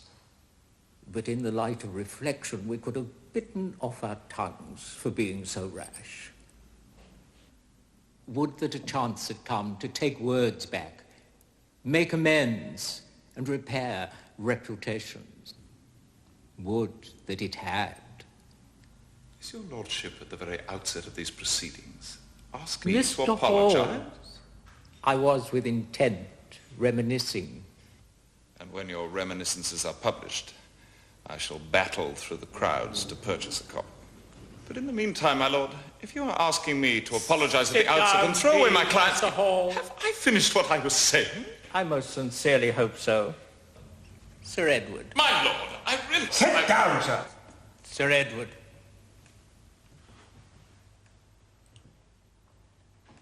My lords, the accusation which my learned friend made in the lower court, that my client used a 3-week adjournment for the purposes of dredging up unsavory information regarding Miss Chattel, was a disgraceful imputation. For an advocate to stoop to such depths disgraces all of us. I am bitterly ashamed that a member of our noble profession should so forget the dignity of his calling. This is unendurable. And, my lords, I would beg you to consider the effect of such a suggestion on the minds of the jury. Would they not have been swayed, unduly swayed, by what should never have been said, into awarding damages that should never have been given? I thank your lordships for the grave and earnest consideration that you have given to my pleading. Thank you, Sir Edward. You have, if I may say so, expressed your case with all of your customary clarity. Mr. Hall. Please study, Marshal. I marvel that your lordships have permitted, unchecked and unreproved, these slurs against my personal honor and integrity. To the matter in hand, please, Mr. Hall. This is the matter. I am in this place not to defend myself but my client, but you will not have it so. A libel. A grave, damaging and infamous libel was uttered against my client. Damages were properly awarded by jury in the light of that libel. Will you not consider that without dragging into question my personal honor, my integrity?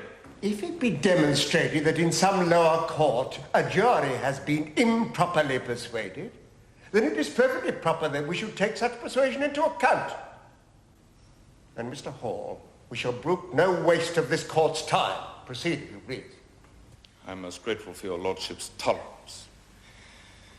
My learned friend made great play with my suggestion that the Daily Mail asked for a 3-week adjournment so that they might make inquiries regarding Miss It was a most shocking imputation, and it was without foundation of any sort. I submit that there was foundation. None. Oh, the jury thought so. There must have been some reason for the delay. It's one thing or the other. Either you make the imputation or you don't. I put it as a suggestion. And what is the meaning of that? The defendants could have called their solicitors, put them in the witness box, let me question them. Their solicitors? If there was no truth in my suggestion, then they could have denied it. Their solicitors? Would you care to enlarge on that extraordinary notion? The Daily Mail instructed their solicitors to arrange a postponement. I suggest that the solicitors were told why a delay was required. I suggest that if the delay was sought for improper reasons, then the solicitors must have known. Whatever next? This is a disgraceful imputation. I resent that. I resent the word disgraceful. You make a disgraceful imputation against the solicitors, and you suggest they should have been put into the witness box. With permission, my lords. He's taking you into a trap. Leave the solicitors out, Marshal. Too late. Listen, you have a career to make. They'll settle my ruin and they will have their way. Then let me speak. I advise you to keep silent or your ruin goes with mine. Come, Mr. Hall, the solicitors. You must apologize. Withdraw it. Very well, then. I accept your lordship's comment that my conduct was disgraceful. But I submit with respect that it was perfectly legitimate advocacy to say, here are the facts. I suggest that the inference is so and so. Mr. Hall, I have seldom had to suffer such a farrago of wild assertions and totally unjustified innuendo. If this is how you proceeded in the lower court, I find it small wonder this appeal is before us. In the matter of the 3-week adjournment, you produced no evidence, yet you put it before the jury. It's quite monstrous behavior. Monstrous, monstrous behavior! Treacherous to all men of law. Do you dare accuse me of treachery? Dare me no dares in this place, sir. In my view, I have cause. Your view is not of the slightest interest to the court. The evidence is. Might I suggest, Mr. Hall, reason rather than ill-timed petulance might assist your client's case.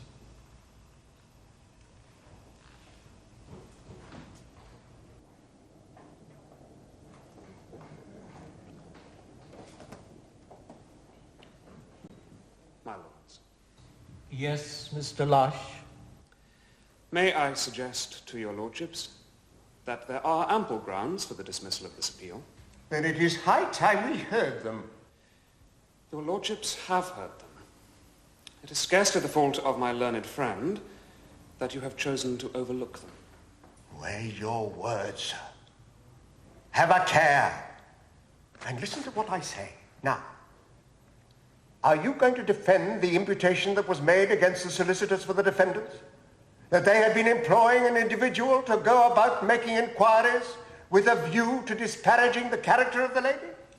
I do defend what Mr. Marshall Hall said. I say it was perfectly legitimate. Sooner you stop, the better, Mr. Lush. I will stop when I have completed the case which Mr. Marshall Hall so brilliantly began. Now, let us review what he did say. Disgraceful behaviour by advocate. Shocking suggestion. Everyone the same. Some worse than those. You've won, Chief. All the way round. You should have been in that courtroom, Marlowe. You'd have learned something.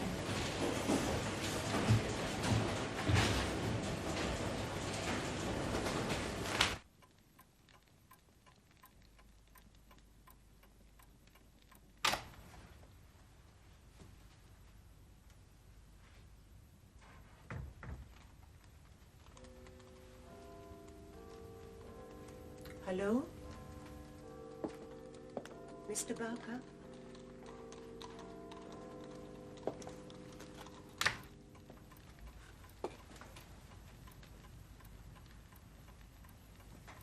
Edward. I hope I'm not interrupting anything.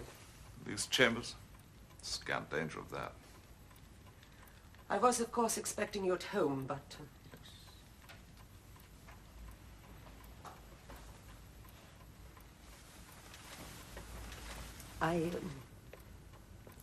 I called on Mrs. Harmsworth today. You had no right. Of course I had a right. And every duty. Was her husband there? No. But then I gather that, like you, he's seldom at home. And that is not the only way, I think, in which you two are alike. Don't you dare compare me with that man! And don't you dare shout at me! I'm not in one of your courts!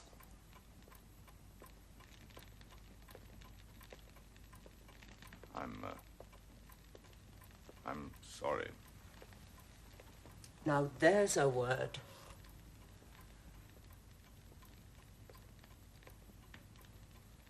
And what was the outcome of this tete-a-tete? That he is as jealous of his wife's name as you would be, I hope, of mine. There is no comparison. I'm going now, Edward. You just think about it.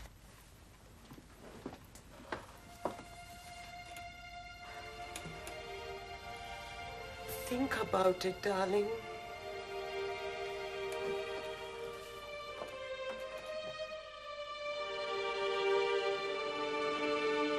Never thought to see you in this room. Never thought to see himself. Now you're here. At your request. Mine. Very well, it was mutually agreed. I accept that.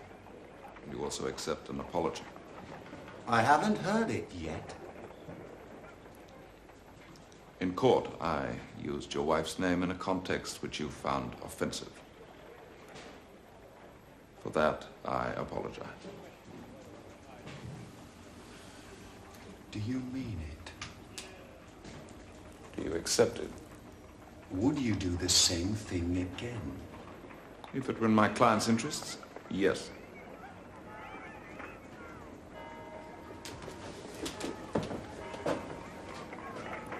When the case went to appeal, I came to court to watch you. I saw you there. That Judge Matthew, he hates you. I know he does. Aren't you afraid? No. He does his job, I do mine. May we shake hands? Mr. Hall, if I were to ask, would you consider writing for my newspaper from time to time on legal matters? One of your hands. How generous. If you were to call off your pack, let me resume my proper work, I would be most grateful.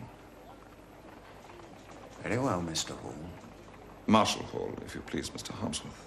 Mention that to your Old Bailey critic, will you? I think he might just find some good things to say about you before too long. Good afternoon, Mr. Harmsworth. Good afternoon, Mr. Marshall Hall.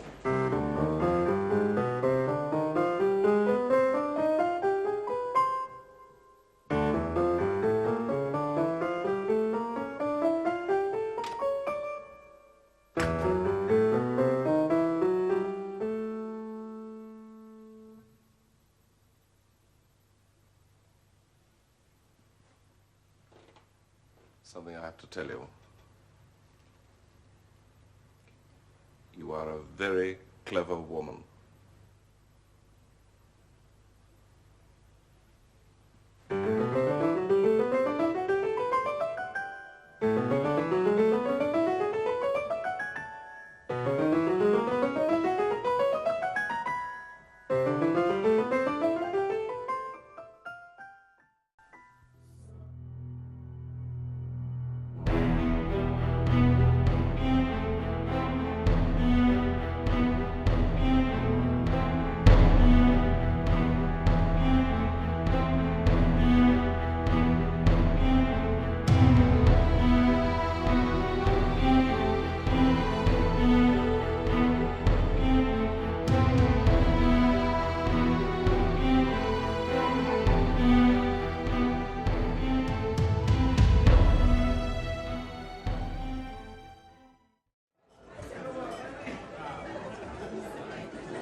All right.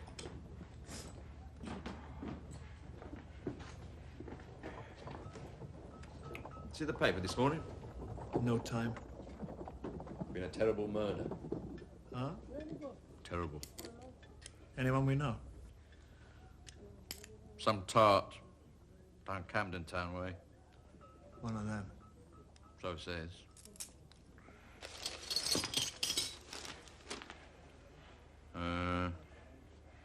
The unfortunate woman, Emily Dimmock, known as Phyllis. Is there too much colour in this? Hmm? Nah. Throat cut, ear to ear. Head was damn near off. Those women. They never know who they're taking home, women like that.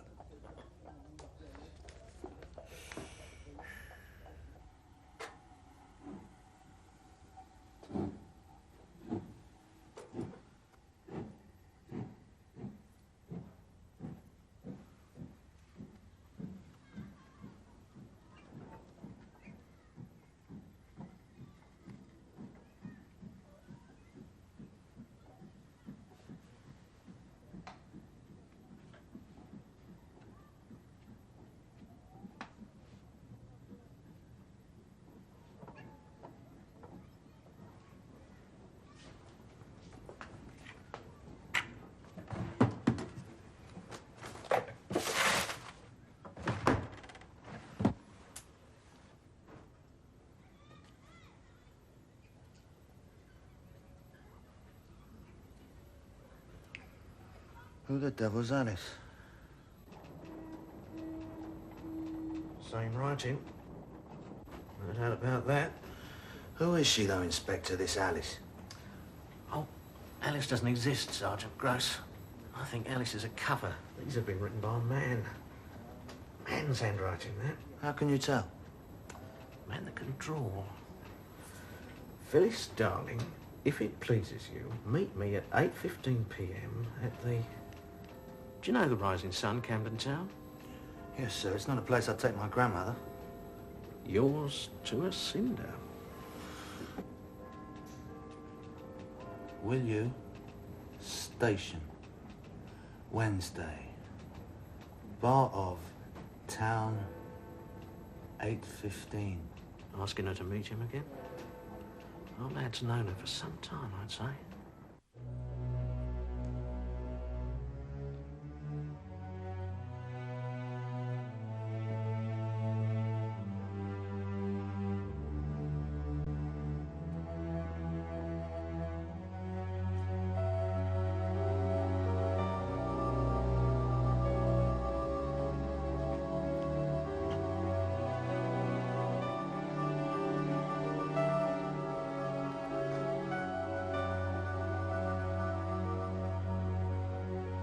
Come on, Ruby, hurry up.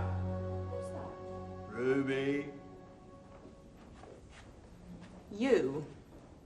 Don't you go rubying me. Don't see you for months. Different teacher, that's all. You would never hear his evenings. Oh, she was, though, wasn't she? Different teacher. It's true, Ruby, it is. I don't believe you. I've been busy. My work, my painting. But I've missed you so much. More than I can say. I don't believe that, I don't. There's other boys than you know. Yes, I do know. Thinking that drives me mad.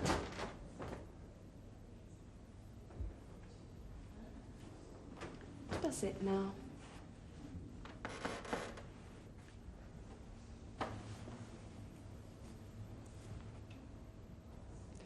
I've got you a little present.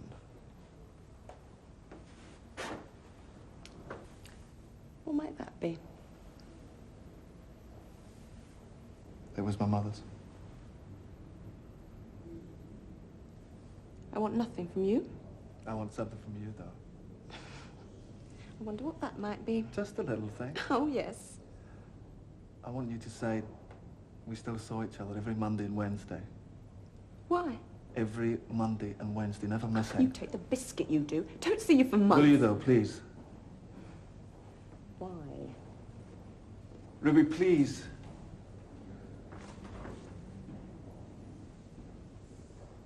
Please.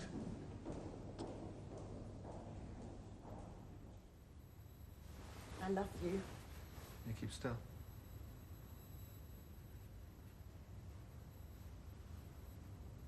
Left me my present, have you?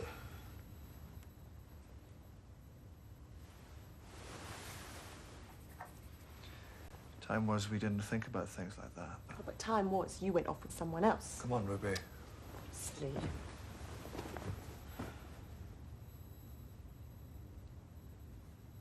Half a crown.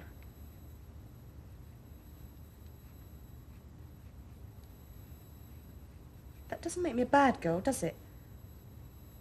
I mean, well, if I was... Well, you know what I mean. I'd want more than that, wouldn't I? Wouldn't I? Will you please keep still? You can have your half crown back.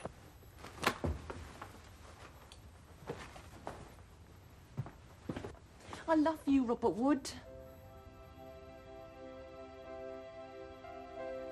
Kiss me a comfort.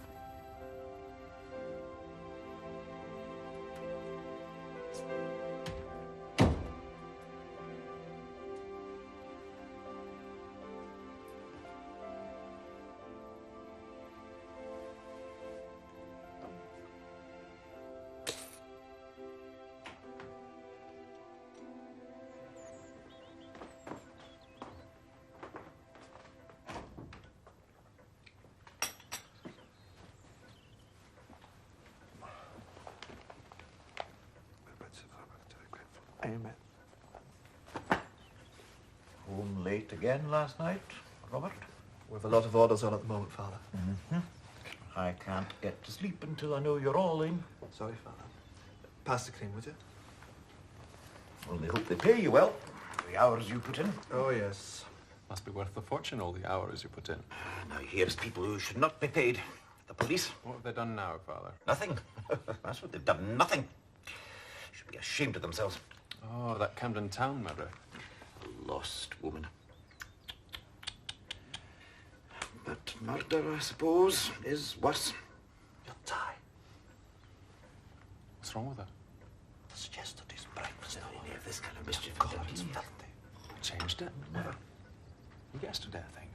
Take away religion, take away the family, and you end up getting throats cut in Camden Town. Then I do hope you're going to change it again. It shows us I'm not going to business dress like that. You're worse than him. Sorry, business. He's worse than who? This murderer, Johnny. How? How is Robert worse?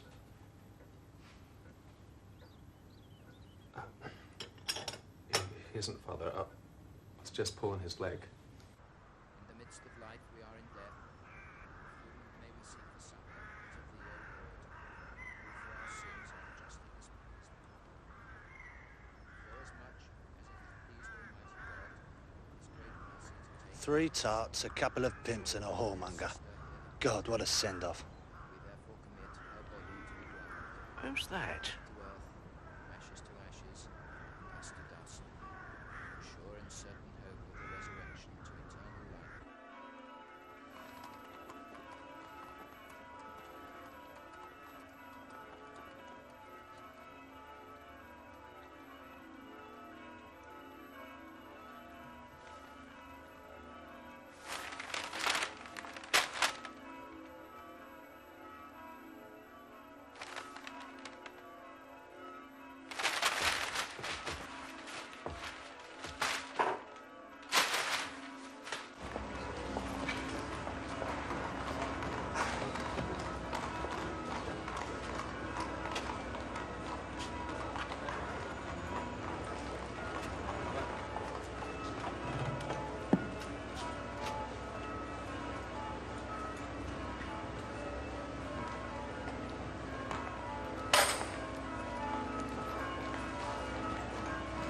I was wondering when you'd turn up.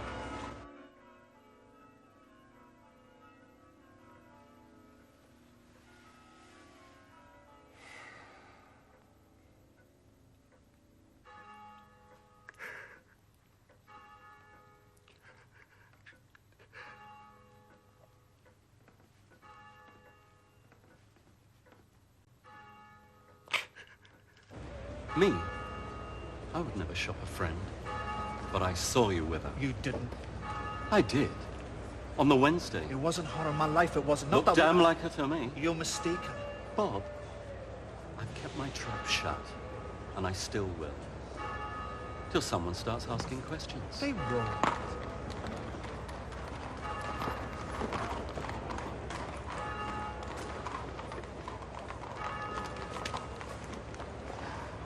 It's gonna happen. And I'll just have to cough it all up. There's no choice. Excuse me. Can I help you, sir?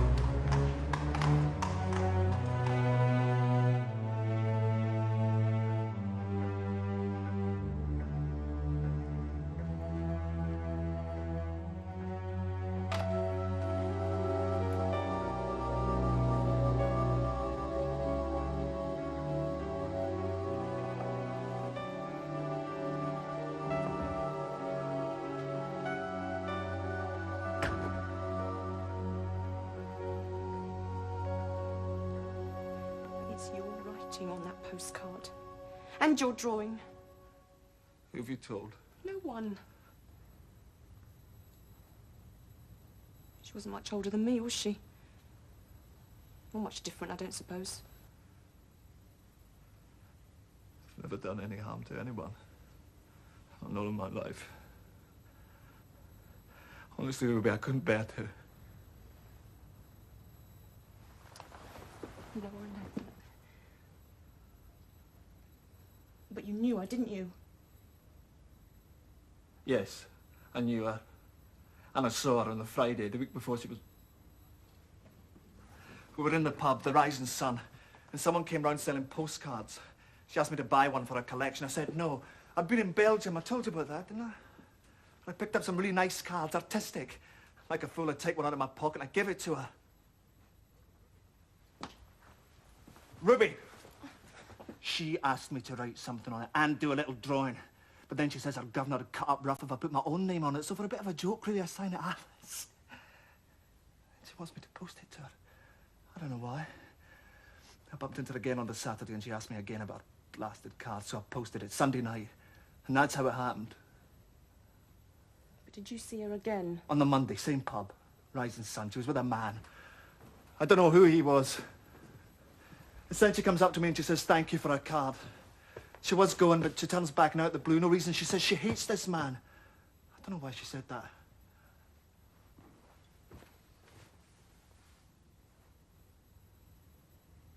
You never could leave women like that alone, could you? Could you?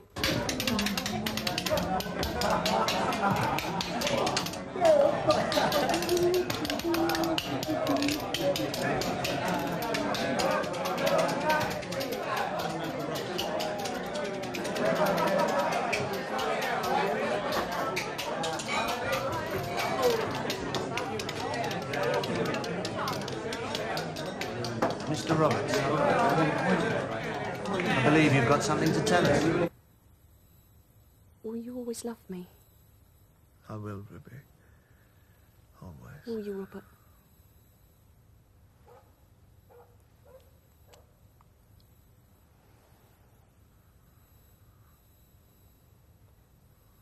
I will say you were with me that evening.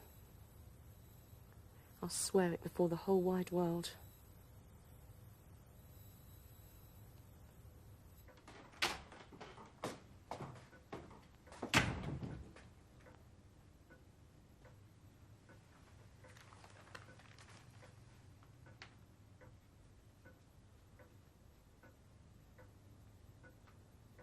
Father, I didn't do it.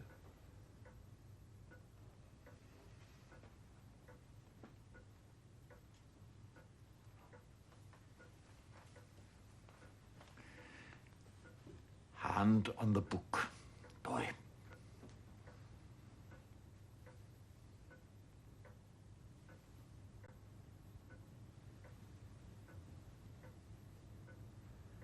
As God is my witness, I did not kill Phyllis Dimmock. Ruby? I was frightened I'd be late.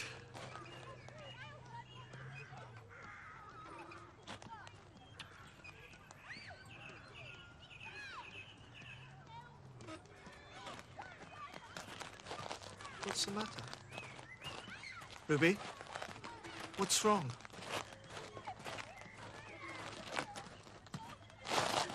Robert, I do love you. Never forget that, whatever happens.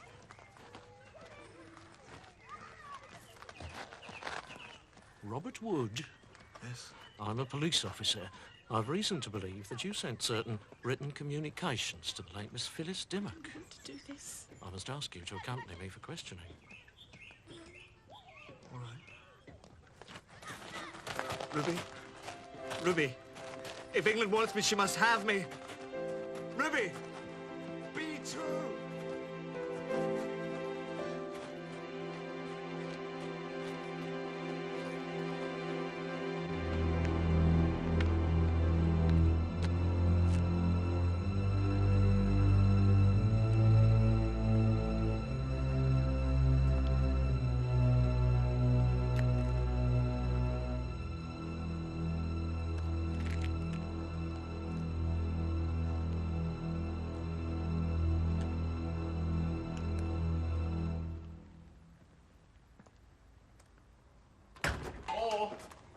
Or, whatever you're doing, leave it. And I want nothing on my desk, nothing at all, for the next 3 weeks. No, you can't, sir. You're a manslaughter on Tuesday in Lewis. Someone else, not him either. I need you on this. And you're receiving stolen goods at the Bailey the week after. Concentrate strictly on this. What is that brief?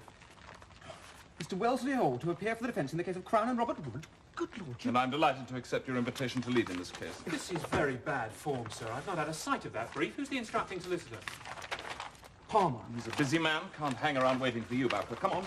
I'd have to go around and see him about the fee now. Briefs in these chambers should always come through me.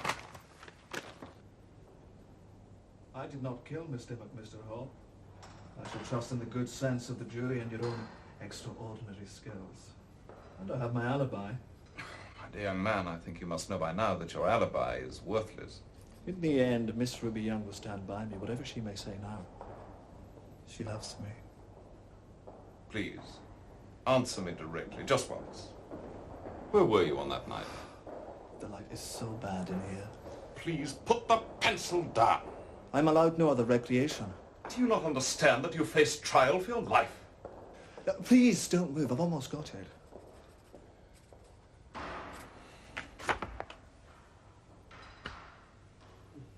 Quite good. One thing is clear. I cannot call the man. You'll hang if you don't. I'd have to be 200% sure of any man before I put him in the witness box. He'd have to be cast iron. I think we may have the beginnings of a line here. Oh. Percival Roberts. Now, he's the witness who claims to the police that he saw Phyllis Dimmock in the company of a man on the night of her murder. It was also Percival Roberts who picked Wood out at the identification parade. Go on. Well, he may be the key to our whole defence. Roberts? He's the prosecution's strongest witness. That's it, you see. No, I don't see him. Think. Now, we know that Roberts slept with Dimmock on the 3 nights prior to her murder. That is common knowledge. We also know that until he volunteered that information to the police, he was their prime suspect. He has to hang the murder on somebody else. Onto Wood? How would he contrive to do that? Well, we also have the sworn testimony of a woman known as May Campbell, a friend of Dimmock's, who says that she saw Dimmock with Wood on several occasions. Now, let us suppose that Roberts happened to meet May Campbell after the crime. At the funeral, for example. Gentlemen of the jury, the facts in the case are soon stated, and they are these. The deceased, one of the lowest class of the unfortunates, had been murdered in her sleep in her rooms at St. Paul's Road, Camden Town. Her throat was cut to the extent that the head was attached only by the muscles of the neck. She was quite unclothed. The body was discovered by Bertram Shaw, a dining car attendant employed on the Midland Railway with whom she lived and who was, beyond question, in Sheffield on the night of the crime. With regard to Robert Wood, the accused, for 3 years, prior to the September of this year, he was on close terms with 2 women. One of these was the deceased, the other was Ruby Young, an artist's model. Miss Young will tell you that in the days between the murder and his arrest, Wood was preparing an alibi, which was false, against the day, if and when it came, that he would be accused of her murder. Evidence will be brought before you in the form of a picture postcard, which Wood admits having written and sent to deceased, arranging to meet her in the Rising Sun public house. Evidence will be given to you by one Robert Percival Roberts, a ship's cook, who will admit having slept at the house of the deceased on the 3 nights immediately preceding her murder. Roberts will also swear to you that on the morning of the last, she received a further letter of assignation for that very night, which he saw. That letter the girl threw into the fire, but it was not wholly burned. Its fragments will be shown to you, and you will see that it is in the same hand as the postcard, the accused's hand. A further witness will be called who will show that a man answering to Wood's description was seen leaving the house of the murder in the early hours of that fateful morning. In the light of all the evidence which will be brought before you, gentlemen, I have not a shred of doubt that you will fulfill your awesome duty and find prisoner at the bar guilty of this most dastardly, vicious, and cowardly murder. Now, Mr. McCowan, what is your profession? I am but trader carman, sir. And on the early morning of September the 12th, what were you doing? Coming home from work, sir. It was a drizzly morning. Did your route take you along St. Paul's Road, Camden Town? It did, sir. And did you see anyone in that street? Yes, sir. I saw a man coming out of number 29. Could you see him clearly? Yes, he walked right under a street lamp. About what time was this? It was just after 5 o'clock. Yes, sir, just after 5. Was there anything strange about this man? There was. He had a peculiar walk. A peculiar walk. And did you later identify the man you saw coming out of number 29 St. Paul's Road as the prisoner Robert Wood? I did, sir. And you have no doubts now that they are one and the same person? No doubts at all, sir. Thank you. Mr. Marshall Hall. Thank you, my lord. Mr. McCowan, you seem so sure of these things. Place, time, very impressive. A drizzly morning would stay in the mind, I suppose. That's how I come to remember it. And the time? How do you remember that so clearly? I heard a clock strike 5 just before I saw him. I heard it clear as a bell. I see. Clock striking 5, clear as a bell on a drizzly morning. That's right. And you have testified that you saw my client as he passed under the light of a street lamp. Yes, the light was full on him. Remarkable. Even more remarkable when, according to the time chart of the electric company, the lights were switched off at 4:37. 4:37. A full 23 minutes before you claim to have seen him. Can you account for this discrepancy? Maybe I set out earlier than I thought. The clock, Mr. McCowan, the clock striking 5, clear as a bell. I can't remember everything. Very well, then let us review the rest of your story. You claim that the man you saw had a peculiar walk. Yes, I did. What sort of a peculiar walk might that have been? One shoulder coming forward, like this. Sort of limping, funny way of walking.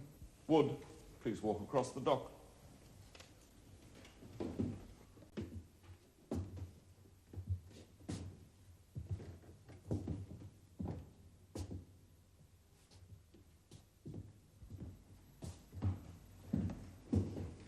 Thank you. Sit down, Wood.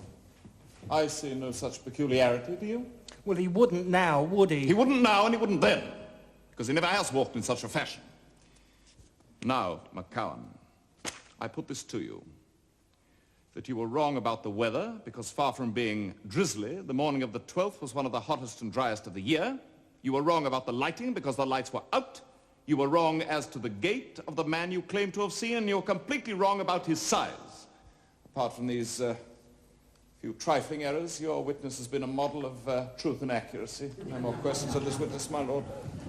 Mr. Roberts, the last night you spent with Phyllis Dimmock was Tuesday night. On the Wednesday morning before you left, did you see her with a letter? Yes, sir. She read it to me. And what did this letter say? Dear Phyllis, will you meet me at the Eagle, Camden Town, 8:30 tonight, Wednesday? And there was something more, which I forget word for word, but it was very fond, and it was signed, Bert. You're sure of that? Quite sure, sir. And tell me, did you at any time see the prisoner in the company of Phyllis Dimmock? Oh, yes, sir. I saw him and her at the Eagle on the Wednesday night. The night of her murder? Yes, sir. I have no further questions of this witness, my lord. Mr. Marshall Hall.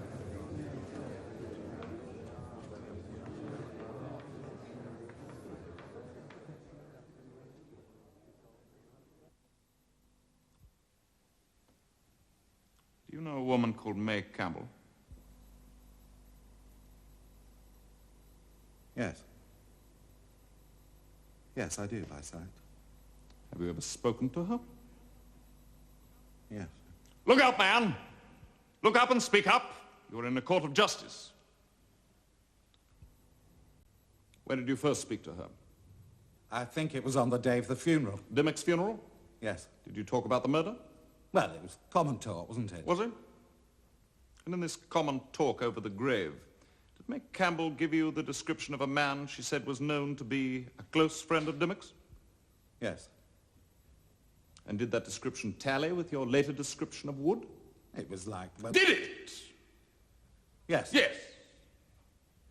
And as a result of this charnel chatter, you could easily have picked out Wood at the identification parade. I knew him. You knew what you had been told of him. Now, as to this letter which you allege was written by my client to Dimmock. It was. Was it? Now, would you repeat once more what you claim to recollect of that letter? I've said it till I'm sick of saying it. You must do what Mr. Marshall Hall requests, Roberts.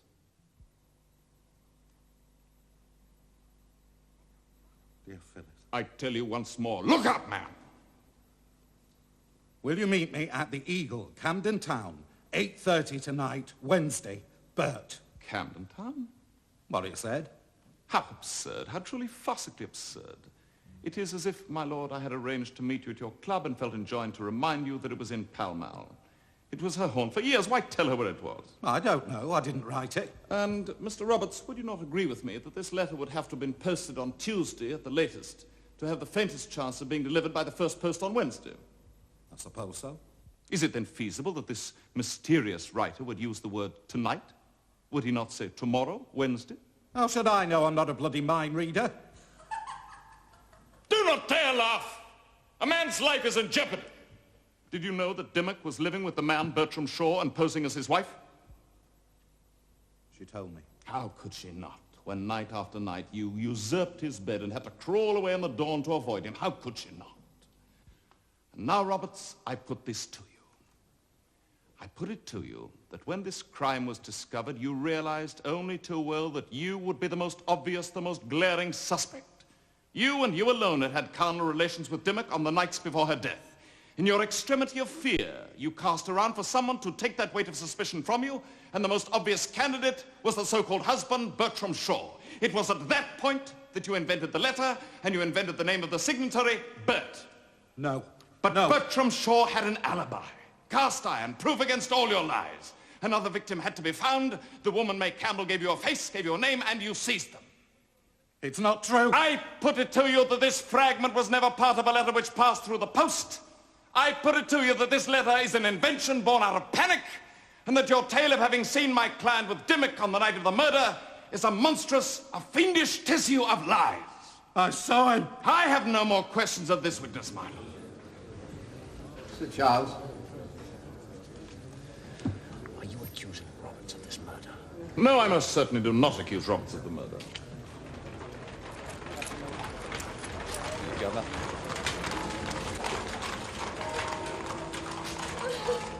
Would you like a glass of water, Miss Young? Silence! We are all aware of how very distressing this must be for you. Could you bear to continue, or would you wish me to beg his lordship for a brief adjournment? I'm all right. Thank you. We all admire your courage. Now, Miss Young, could you tell us, in your own words, something about the prisoner? Could you tell us if he had any peculiarity in the way in which he walked? He always stuck his shoulder forward. I used to put his leg about it. A walk that was quite distinctive. Unique to him, would you say? Yes, And immediately recognizable?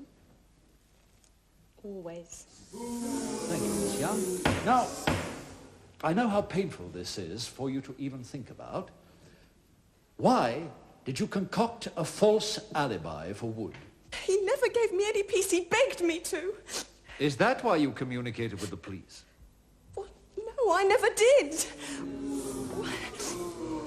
Well, I was upset about it all, and then I told a friend, and it was him who told the police, and then they came asking me questions. I never wanted to do Robert any harm, and I don't. I don't. Thank you.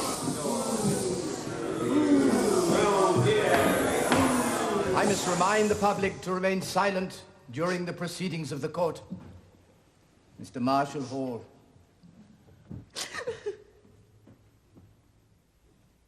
I know what you have suffered, Miss Young. I know that you have been hissed in the streets, that you have endured frightful and abusive letters in your post, that you are too terrified even to cross your own threshold. All of this I deplore, as does my client, the man you betrayed with that Judas kiss. Mr. Hall. I mean you no harm, Miss Young, none. But Judas, too, loved his master and knew bitter, bitter sorrow when the deed was done. Mr. Hall, without any prejudice, I do most earnestly beg you to consider the emotional distress of this witness. My heart is not of stone, my lord. Dry your eyes, Miss Young. You made a statement to the police in December that my client had a peculiar walk, yes?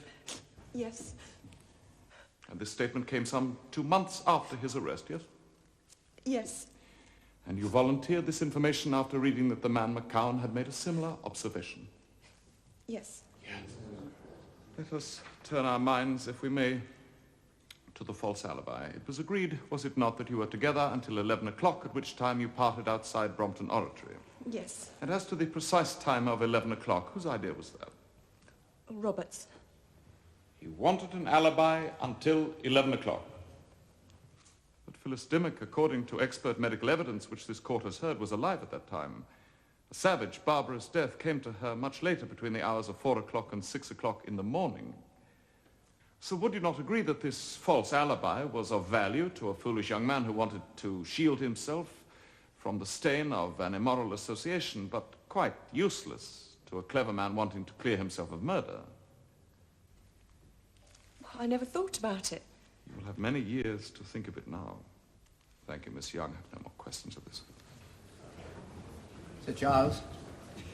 No further questions, my lord. You may step down, Miss Young.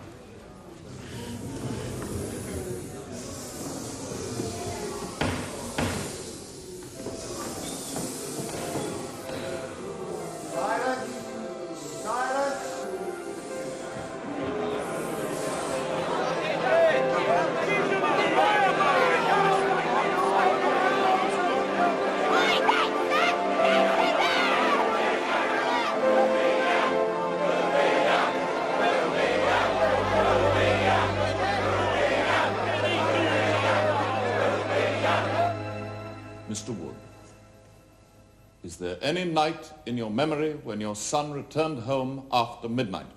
No, sir. There is not. And on the night in question, what time did he return home then? Before midnight. Well before. How can you be so sure of that? Because I remember well my son coming into my room about midnight. He came to fetch a clock of his which I had borrowed. Does anything else fix this in your mind? Yes. Robert said, Dad, this room doesn't half stink of liniment. I'd bought some the day before. I had a skin rash. And I'd spilt some on the sheets that Wednesday. That's how I can remember the date so clearly. Mr. Wood, you know your son better than any man on earth. Now, on your oath, do you know anything about him, his character, his behavior, that would lead you to fear he might be capable of committing this terrible crime? No, sir. He was ever the most gentle, loving child and man. This is all very well, Mr. Wood. But did you have any idea of the immoral life he was leading? Immoral, my lord? It is admitted that this woman was receiving men. Had you any idea that your son was intimate with such a woman? I do not understand your lordship's question. Are you addressing me or the jury? If you're speaking to me, I wish you wouldn't look at them. I was addressing your lordship. I said I did not understand the question. Well, then I must repeat it. Had you any idea that your son was intimate with Dimmock? There is not one particle of evidence. I am addressing a witness. Counsel must not interrupt when I'm putting questions in the interest of justice. With great deference, and in the interests of justice, I wish to point out that there is not one particle of evidence that the accused man stayed with Phyllis Dimmock or had improper relations with her. Proceed with your questions. Thank you, my lord. I have no further questions. Charles.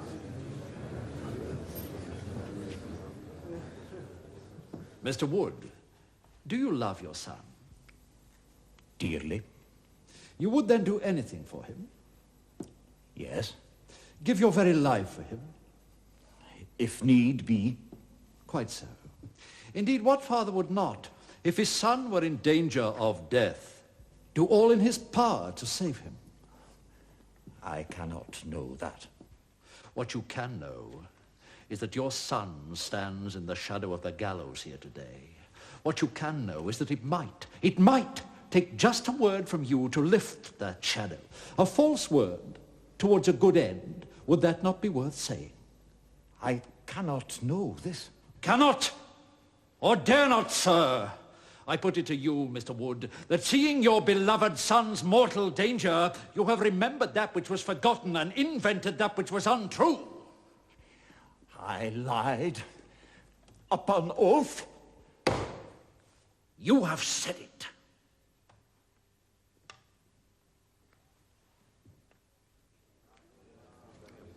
Mr. Marshall Hall, have you any further witnesses to call? May I have a moment, my lord? You must call him. Lord, I wish to call my client, Mr. Robert Wood. Robert Wood.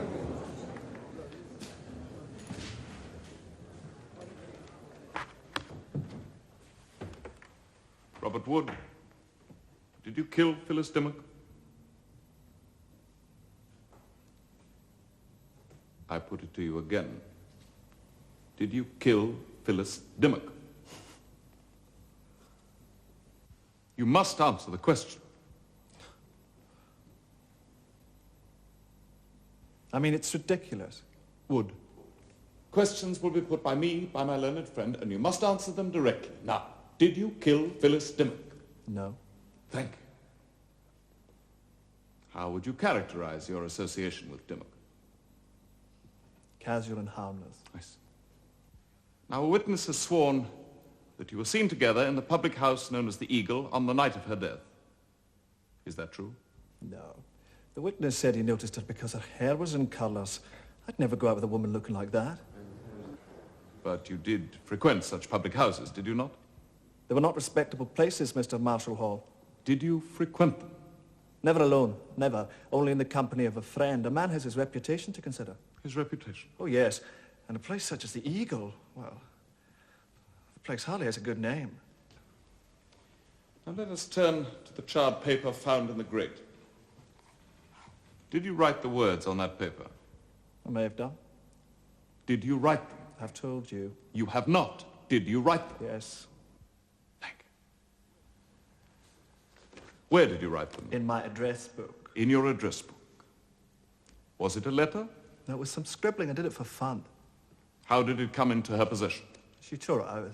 Sort of a joke. So there was no question of it being a written assignation with Dimmock? No, I could have asked her any time, couldn't I? And I must say, Mr. Marshall Hall, I take serious objection to the way in which everyone here refers to that lady as Dimmock. I always called her Miss Dimmock, or Phyllis. The dead deserve some respect. We shall all try to remember. Thank you. I have no further questions, my lord. Disaster, absolute disaster. I knew it. One moment, Wood.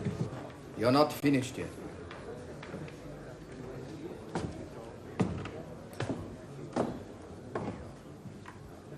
Sir Charles?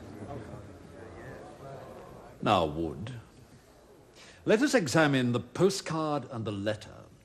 Does not the postcard contain an invitation for an appointment which you kept? Yes.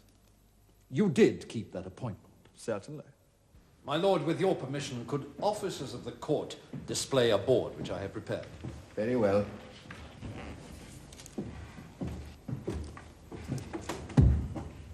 Thank you. You'll see that clearly, Wood. Quite clearly, thank you, Sir Charles. And you will see that I have written such phrases as survived the burning in red. Yes, I see that. And you will also see that I have reconstructed that letter of yours. It now reads, "Will you meet me at the bar of the Eagle near Camden Town Station on Wednesday, 8:15? Goodbye, fondest love from..." That's very clever.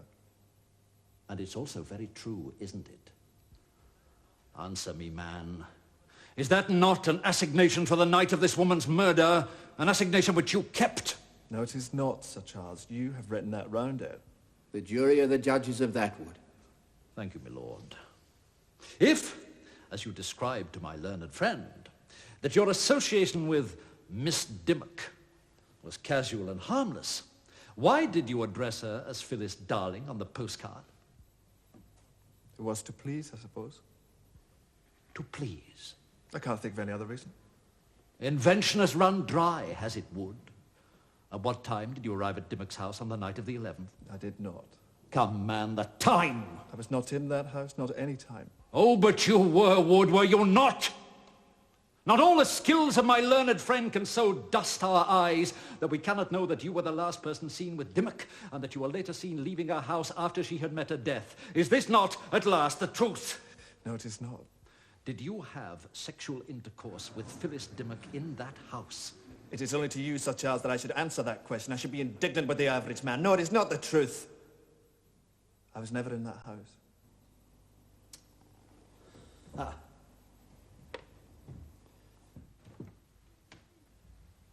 Gentlemen of the jury, I must beg your indulgence for my earnestness in this case. If I appear to have exceeded the proper limits of advocacy, then forgive me. But a man's life is at stake here. Now, I do not condone the errors of that life. He has spoken untruths in the past. It was wrong, it was unfortunate. But there is a simple and rational explanation. When Robert Wood learnt of the death of Phyllis Dimmock, he foresaw the ruin of his reputation and the injury to his father's health if it became known that he had been an habitué of hers. He did what a great many foolish people have done in the past. He thought that a lie would serve him better than the truth. In that he asked his sweetheart, Ruby Young, to help him. Not to provide him with a cloak of innocence, but to prevent his being publicly inculpated with a harlot. That is not surmise. That is demonstrably true. The Ruby Young alibi does not cover the period of the crime.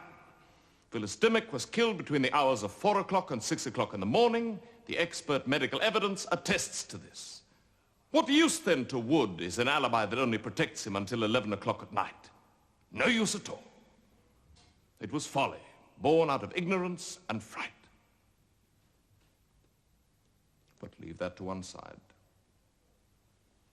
There is one more terrible gap in the case for the Crown. Motive, gentlemen, motive. Why should my client wish the death of Phyllis Dimmock? Why? There is no reason under the sun. He is sane, he is rational, reason has not fled, and a man does not become a base, savage, brutal killer in the twinkling of an eye. Very well.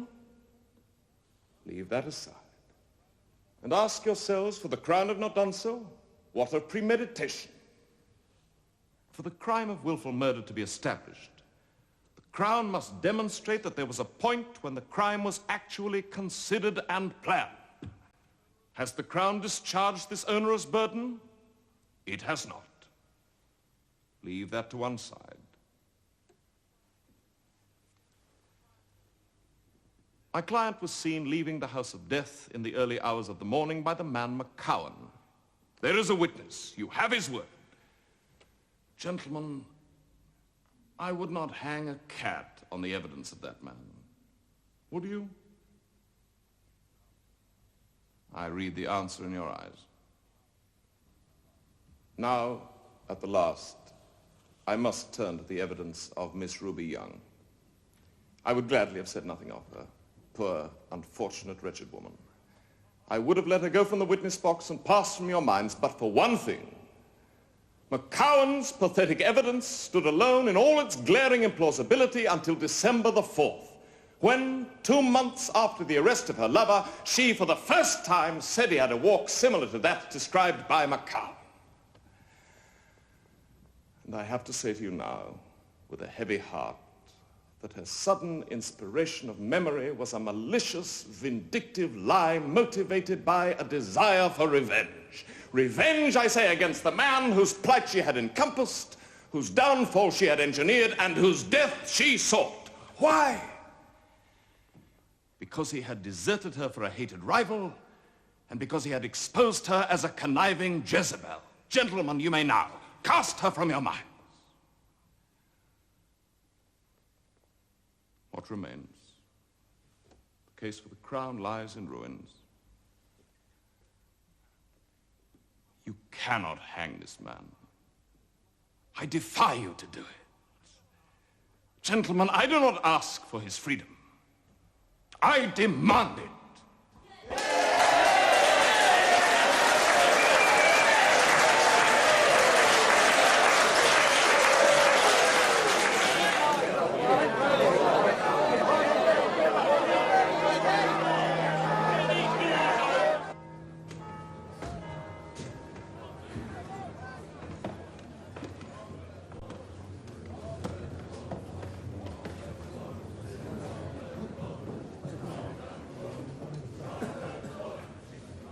Gentlemen of the jury, will your foreman please stand? Please answer this question, yes or no. Have you reached a verdict upon which you are all agreed? Yes, sir. On the charge of murder, do you find the defendant, Robert Wood, guilty or not guilty? Quiet down. What's the verdict? What? The verdict is not guilty! Well, I don't think we shall see a triumph quite like that again. God, I hope not. It's a perilous exercise to put Wood in the witness box. Damn near ruined us. Excuse me, sir. No. You know, I was watching the jury, and they didn't altogether take to Wood, I agree, sir. But I was looking at their faces, and, you know, I think they were wondering how could such a weak, silly, vain young man like that possibly have done this murder? You think so, Bowker? Yes, I do.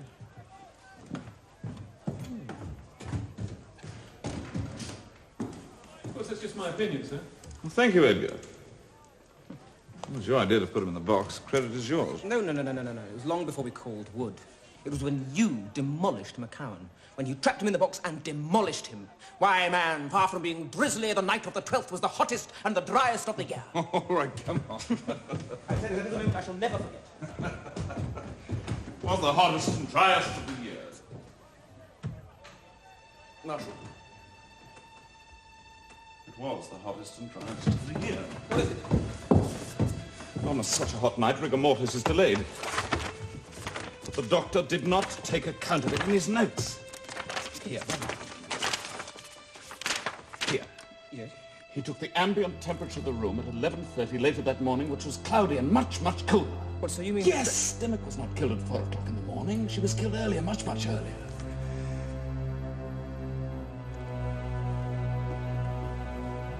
Wood's alibi was perfect.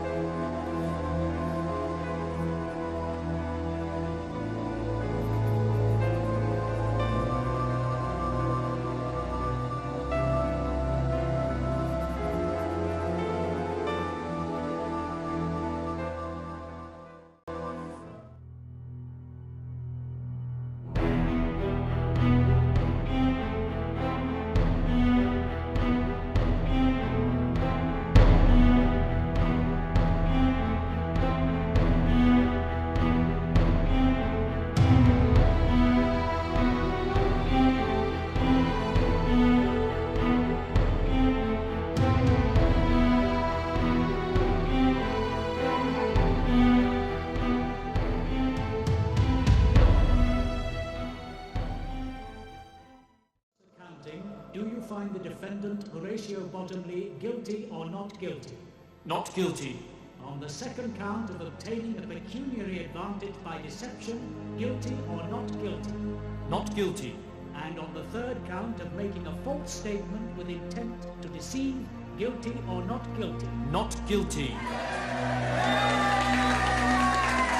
Gentlemen, you have done your duty.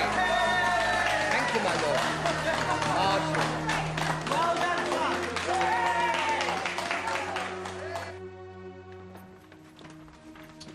done, is he, Yes, he is expecting you, sir. Do go in.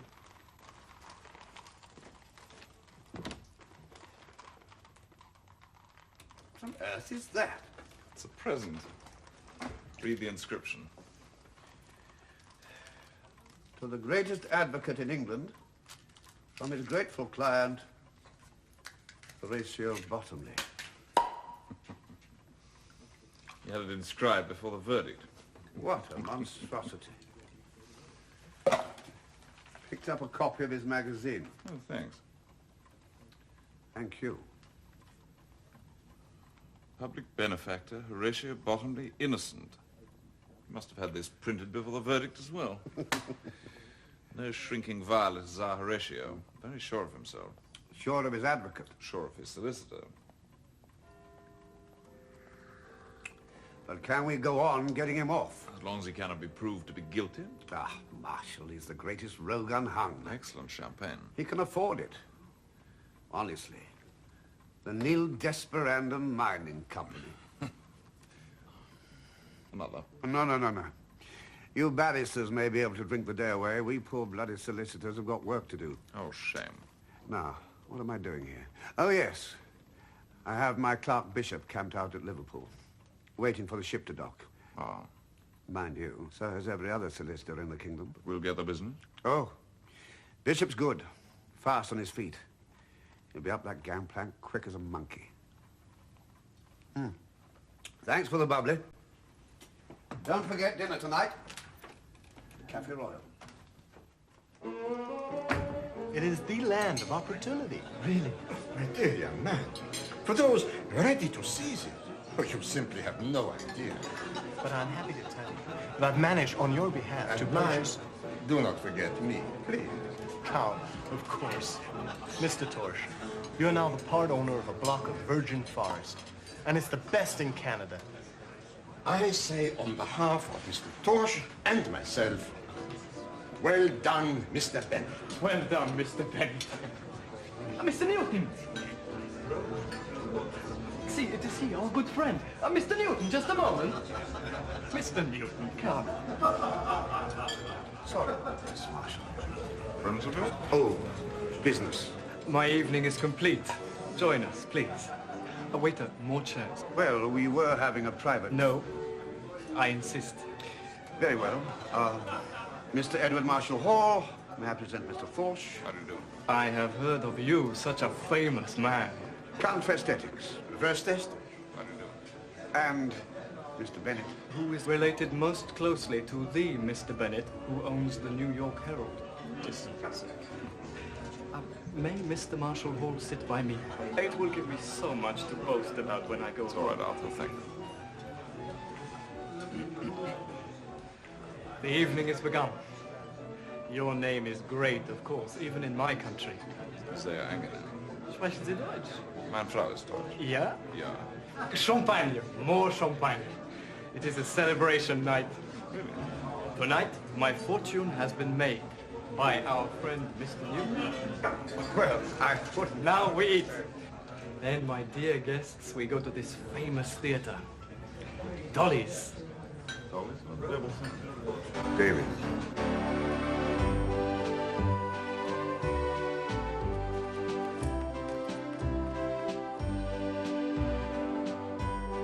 But I can buy some more. Why cannot I have some more? Because, sir, I do not intend to give all my profit away.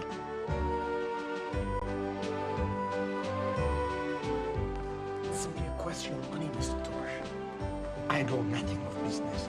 The roof of my castle, that is the castle in Carinthia, you understand? For a little bit, please, a little bit more, a tray or two. But I've got money. Chatter, chatters like a bloody stock market in there. What the hell are they talking about anyway? Buying and selling. You in on this? Of course I am. I'm glad to listen. Making money? Damn well hope so. Who loses?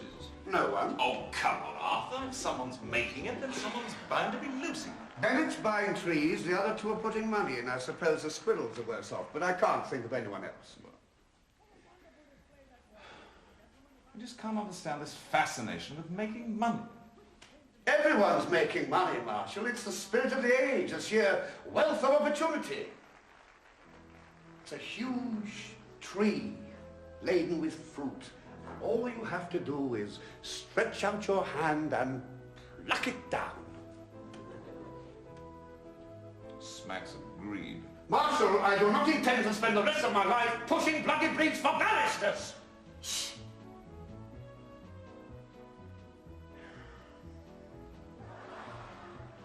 Do you intend to spend the rest of your life in that damnable place? Is that what you want?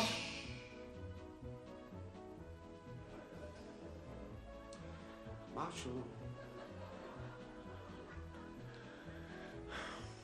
One doesn't have to abandon one's ideals. Simply adjust them a little. Let's go back in, shall we?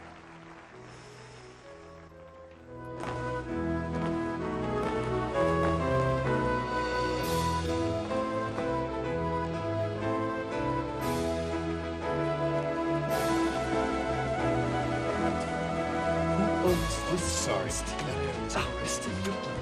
It is going so well, thank you. That area is already promised to someone else. But maybe there's a way here. By the way, he landed this morning. Should be in London now. With my clerk. If young Torsh is not interested, I must set. That interests me.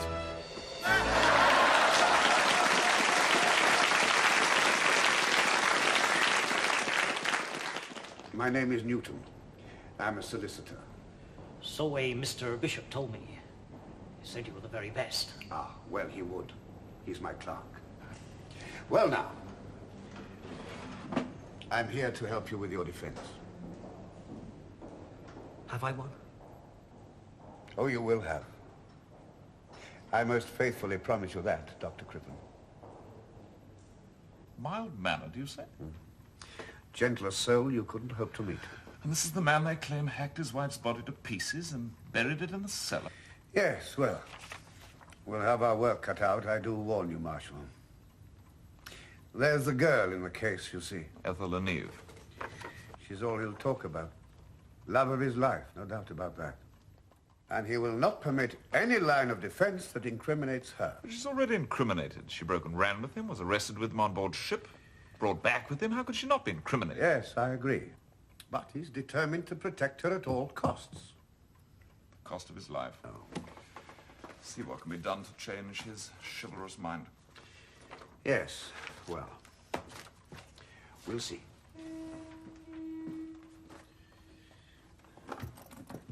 Oh, don't forget, we dine again tonight. Do? Romanos. Your fault. You invited them. When he picked himself up, the judge turned to him and he said, he said, the next time you come downstairs, why don't you try using the barrister? Barrister. I have it on the highest authority that the Kaiser is coming for Cowsweed. I am not able to say anything. I have to attend, of course. Perhaps I could introduce you. Perhaps you could introduce all of us. What a good idea. Counter-aesthetics. Now, about this invitation. No, really, it is I who should take you today. No, I insist. My wife would be delighted to meet you. No, but to dine. Mr. Bennet, I am to dine in the house of England's greatest lawyer. Don't let Newton hear you say that. No. What's this? He says I'm England's greatest barrister. Oh, really? And I'm George Roby. How do you do? Arthur. Arthur. May I?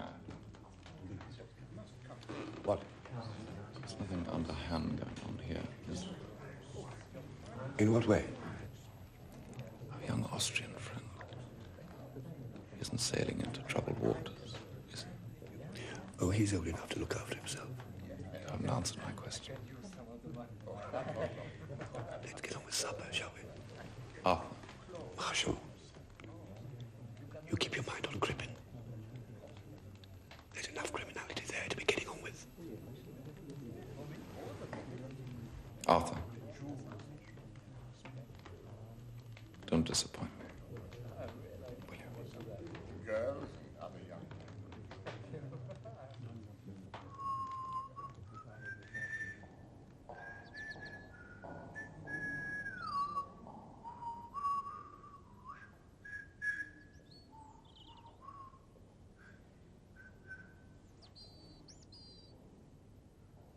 I thought that solicitors were supposed to advise on business deals, not instigate them.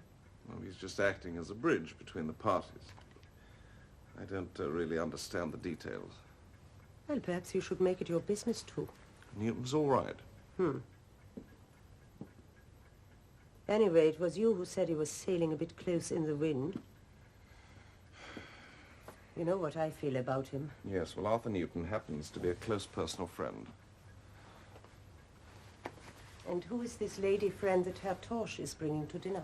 Oh, someone Arthur's found for him. Oh, he is a universal provider. He's done very well for us all these years. Let's not forget that.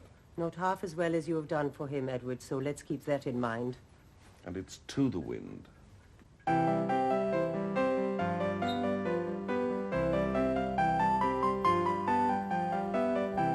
girl. I think she is. Yes, I think so. And Mr. Newton felt that I should have someone to, witness his word? Squire round London? Turn, please. Sorry. I don't understand how you can defend a man like that. A man like what? A murderer. How do you know he's a murderer? He is. Of course he is. It's in all the papers. Dear Miss Ray, you mustn't believe all that you read in the press. If he were a murderer, I wouldn't be defending him now, would I? How should I know? I've been in some dreadful shows, but I've had to do it. Believe me, I've never defended anyone I knew to be guilty of. Then you're breaking your record with Dr. Crippen. Chopping his wife up into little pieces. It is alleged. My view, he's innocent. It's Dr. Crippen. Edward, darling, do change the subject. Poor Miss Ray. It's quite all right, my dear Mrs. Hall. It doesn't bother me.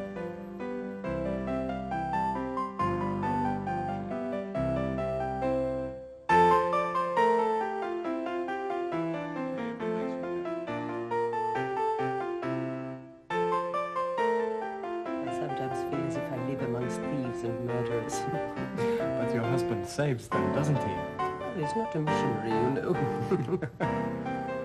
Tell me more about your Canadian venture. I am now the proud owner of White Bear Creek. 3,000 acres of first-class timber. So you have actually made over the payments? Oh, yes. I signed the contracts yesterday. And all this was arranged by Mr. Newton? Mr. Newton is a very clever man. So my husband's always telling me.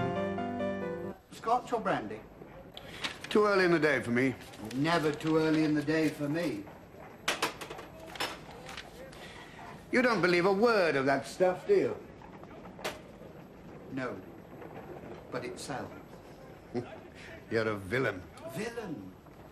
Arthur, in a long life, I've not found much good in anyone. Look for it. And what do you find? Greed, selfishness, whoring, pigs snuffling to see who can get most out of the trough. That's what makes the world go round. Not your fancy ideals. Just greed. Just lust. Just being frightened. Really? Just pulling your leg. Anyway, enough of this flim-flam. Let's get down to brass tacks. Crippen. What about him? He's news. Oh, yes. And I hear you're briefing Marshall Hall. Well, he's the only man in England who can save him. I'd like to write a few exclusive stories. What Crippen's thinking, what he's going through. You know the kind of thing. No go. Law Society would have my head. I'd pay very well. And I don't play games when it comes to money. You know me, Arthur. Of course. Crippen's going to need money for his defense. A lot of money. Now, if you, your paper, were to start up a defense fund for him,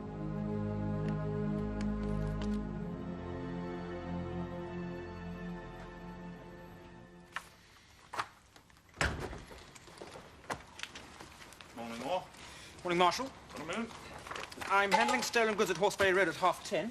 Last. Where's Bowker? Out. Where? I've no idea. He said he had some business to attend to and he wouldn't be back until lunchtime. Can I rely on no one in these chambers? I'm afraid he probably can't. Why? What's the matter? Oh, no, you go and attend to your stolen goods. Hyacinth. Hmm? Hyacinth? What about it? It's illicit poison. Yes, I know it's illicit poison. What about it? Evidently, they found traces of it in the remains of Crippin's wife. Pass over the pharmaceutical, will you? There's a good chap.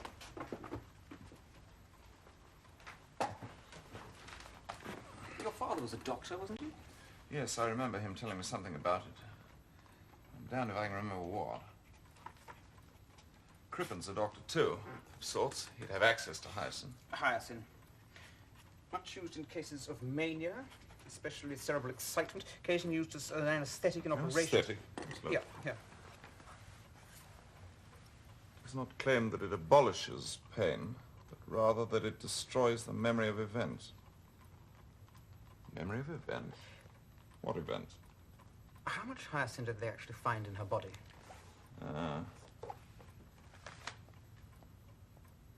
2/7 of a grain. Yes, and what's the fatal dose?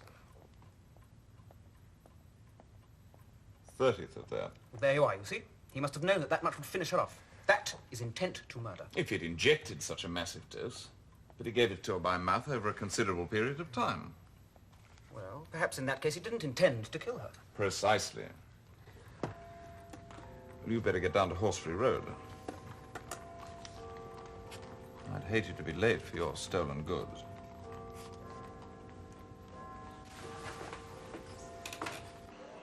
There's no one else I can ask. Mrs. Marshall Hall, this is... I mean, it's completely unprofessional. Oh.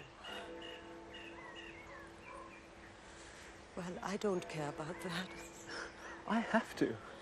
This is my livelihood. I have no other. Well, Edward is my life, and I have no other. I cannot stand by and do nothing. I'm sure that you'll find this is all just... Woman's imagination. No, I wasn't going to say that. But you haven't any proof. I have to stop that man. For now, he's content to fleece some fool of an Austrian boy. But sooner or later, he will turn his attentions to Edward and entangle him. And he can ruin him. I'm dreadfully sorry, Mrs. Marshall Hall, but I'm afraid... Of course. I'm sorry if I've embarrassed you with all of this. But I am right. I know I am. No, you haven't embarrassed me. I'm very honored that you felt able to turn to me. Thank you for listening to me anyway.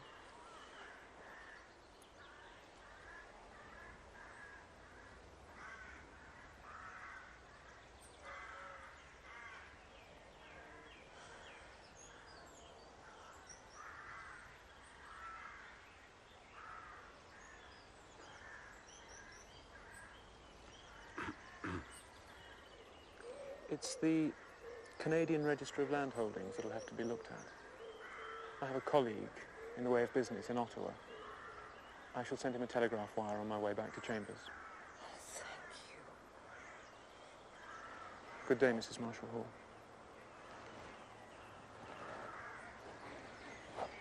Crippen will not change his mind. He insists on a plea of not guilty, denying all knowledge of the body and how it came to be in the cellar. It's tantamount to suicide. Not guilty is no defense at all.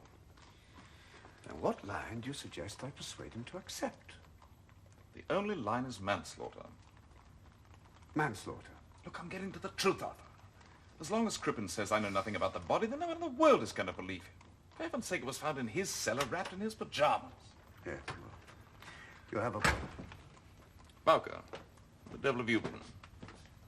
I had an appointment, sir. Manslaughter. I'm sorry? It's an idea. And I suppose you and I are going to have our usual squabble about money, eh, Bowker? Oh, I shouldn't think so, sir. No, not this time. Watch him, Edgar. He'll take us for every penny we've got. Yes, I'll watch him, sir.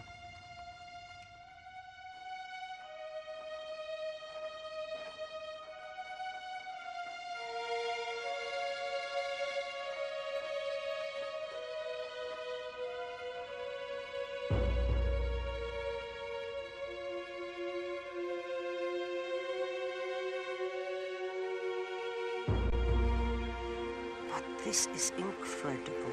Yes. It came this morning. There's no doubt about this document. I'm afraid not. I knew it all the time.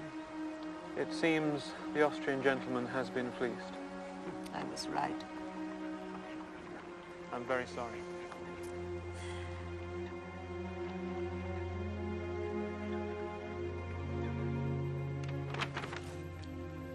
The man's a thief. This is hardly conclusive. Well, if that's not conclusive, then I don't know what is. My darling, I'm about to defend a man on a capital charge. That must take precedence over speculative ventures. However you arrange your priorities, Edward, be warned. Arthur Newton will drag you down.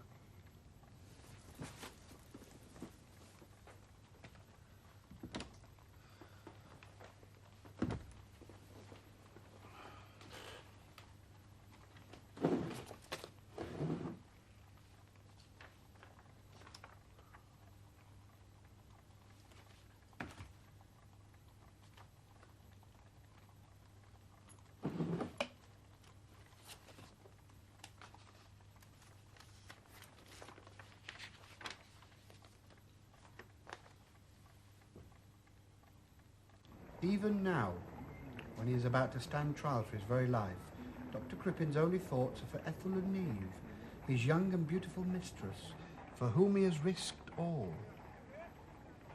At all costs, he says, over and over, she must be protected. She must come to no harm.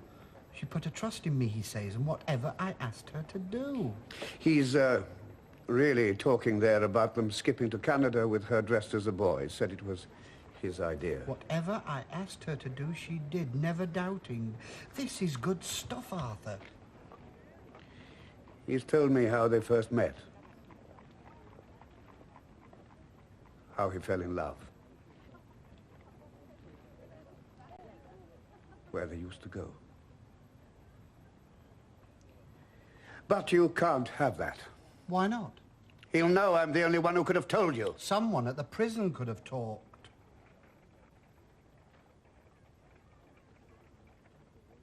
How's the defense fund?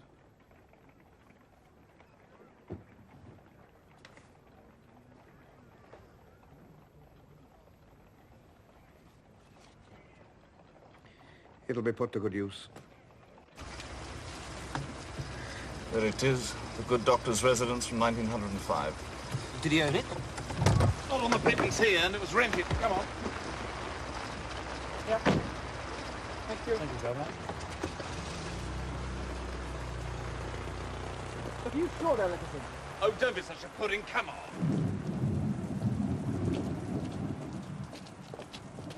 Good afternoon. No one allowed in here, sir.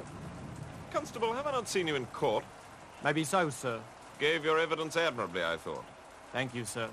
Permission to enter has been granted by the officer in charge of the case, Inspector Dew. That's all right, Mr. Marshall Hall. I should accompany you around the premises, but I'm ordered to stay here. Touch nothing, sir. You can trust us, Constable. Imagine this house as Crippen must have seen it. Coming home to his wife day after day. How he must have dreaded it.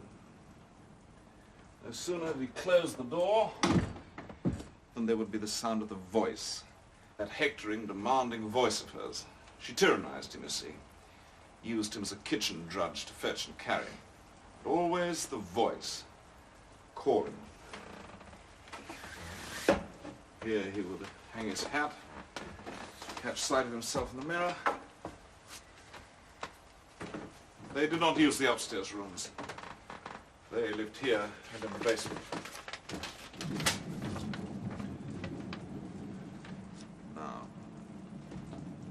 wife's room and his room. Oh, they did not sleep together.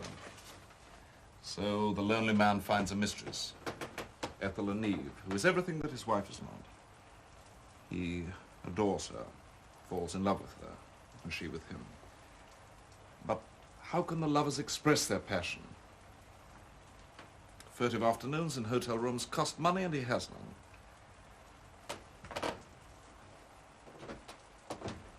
The kitchen. He prepared all her meals, all her drinks. Imagine, he is fetching her nighttime drink up these stairs. He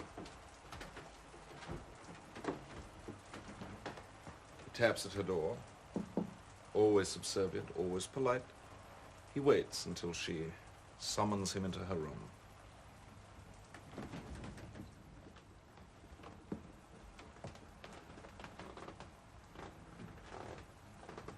He watches her as she sips. He watches, and he waits. Then her eyes close. He adjusts the covers round her, making sure she is warm, comfortable. He has found a solution, you see. Hyacinth. Minute quantity in her bedtime drink, and she will sleep soundly and wake with no memory of the events which penetrate her drugged unconsciousness.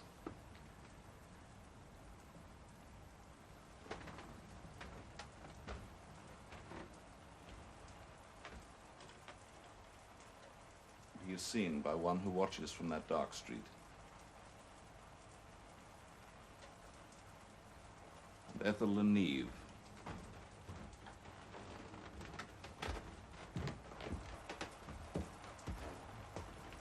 comes into this house, past the drugged wife, into this room.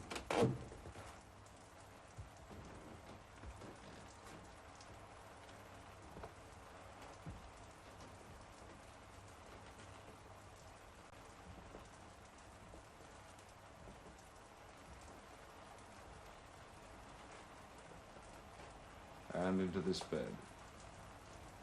Safe from any disturbance, quite safe. They lie in each other's arms.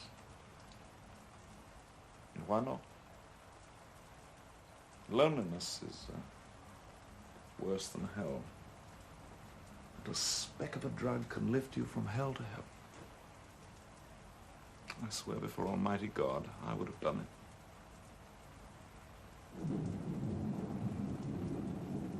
Now, it's Cripham's habit to go into his wife's room in the early hours. He has to make sure she is still asleep in order that Ethel may leave undetected.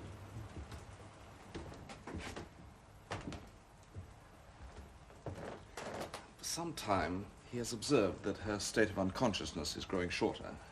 She calls out his name, sees him in her half-sleep.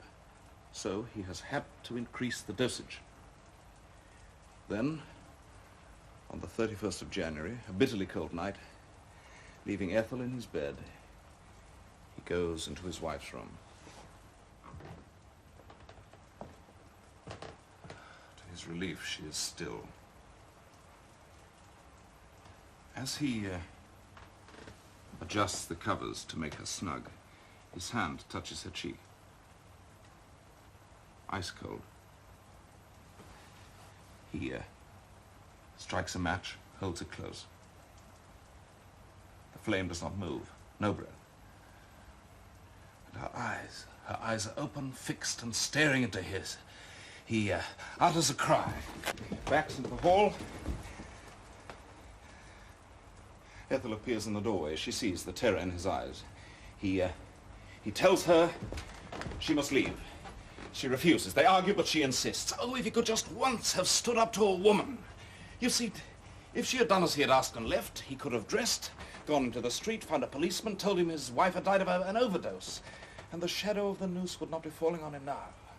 But she is here, in his house, in his room, in his bed. And he cannot report the death of his wife without implicating her, and this he will not do. He instructs her to remain in his room.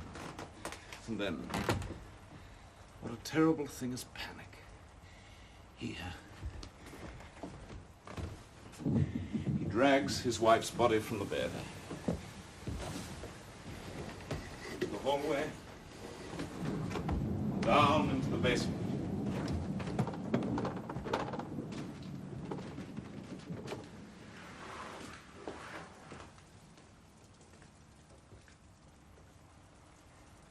Now, what to do? The evidence must be destroyed. So, with his limited anatomical skills, he sets about doing it.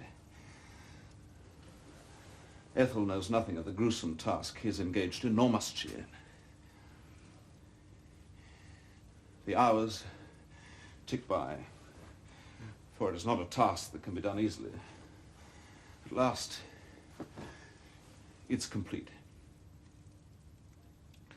He needs cloths to wrap up the dismembered corpse.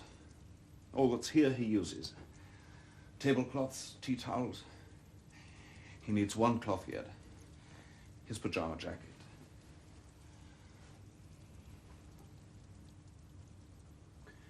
Now, his final task. Disposal.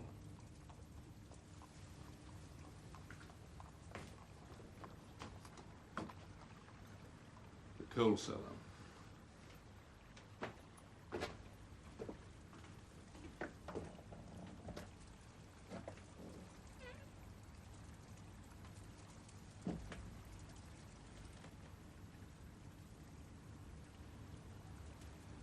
Finds a shovel, begins to dig.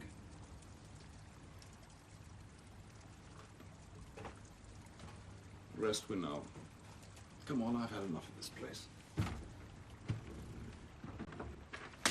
If Marshall plays it like this, there's not a jury in England would convict.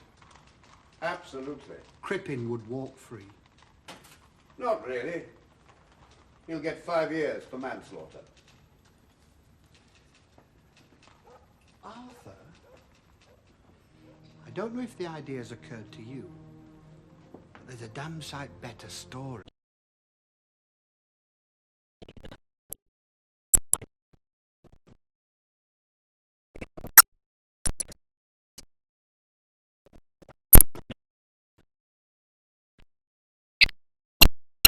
Damnable idea I've never heard.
Marshall Hall must decline to accept your instructions in the case of Crown and Hawley Harvey Crippen.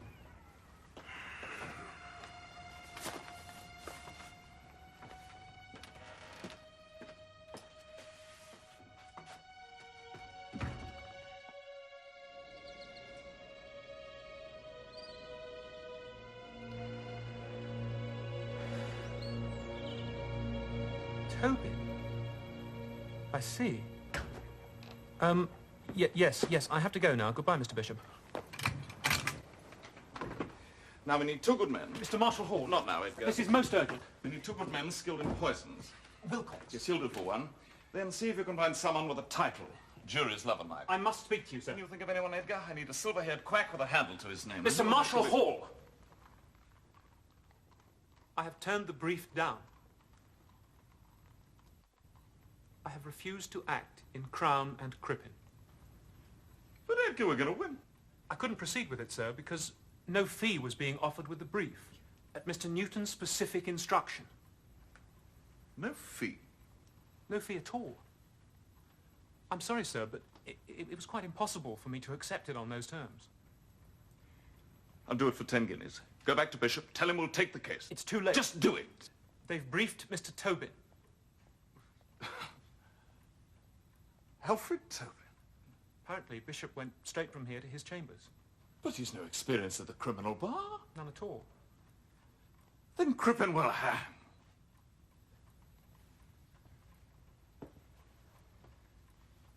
You've done the right thing, Edgar. What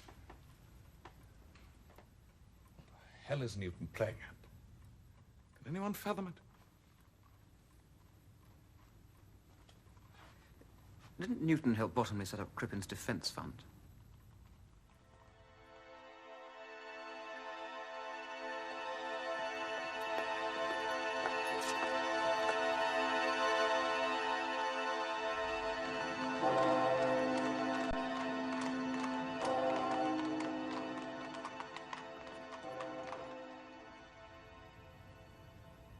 I don't imagine we shall ever meet again after tonight.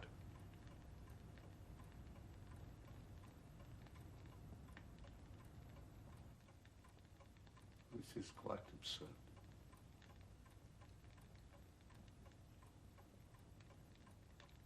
Why? Crippen was hell-bent on his own death. Not true. We could have persuaded him. You would not let me speak in his defense. Why? There's no stopping him. We could have saved him.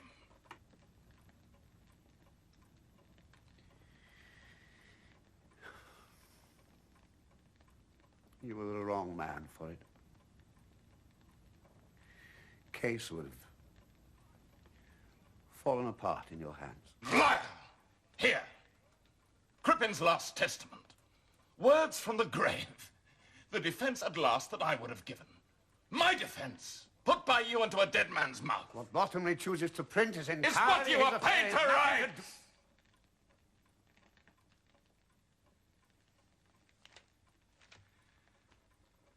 I've read too many briefs from you. I know your style. To rob this young man Thorpe of money that he could well afford to lose, that's one thing, and I suppose a small thing. But when it comes to a man's life, when you and that creature Bottomley can take that life and callously fling it away for profit, because to you, Crippen's worth more dead than alive. How dare you say that? I carried out that man's wishes to the letter. Crippen wanted to die. To save Ethel, he had to die. I respected that wish.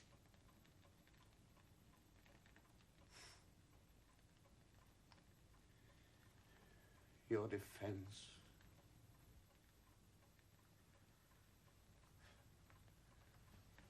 Your defense would have ruined it for them both. If you truly believe that, then why expose them now? Why have you betrayed them in that?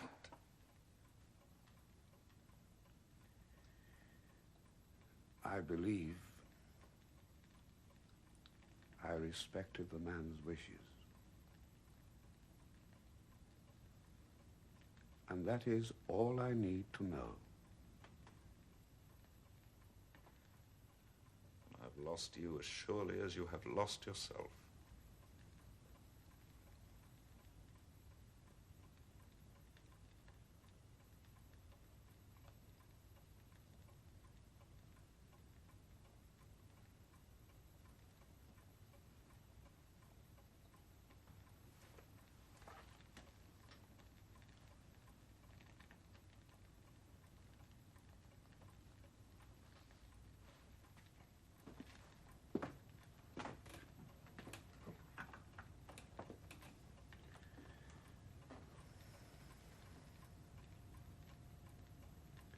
Goodbye. Goodbye. Marshall. There is nothing more to be said.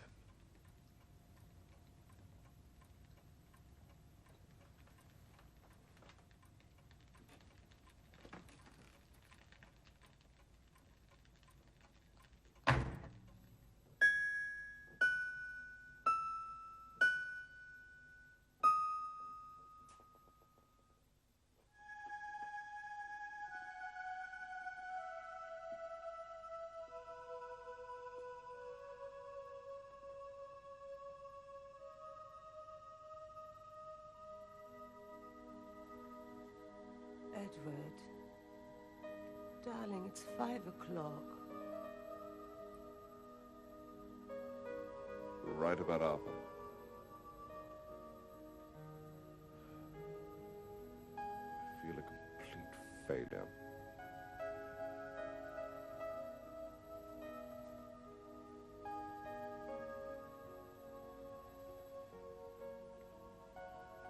Now listen to me.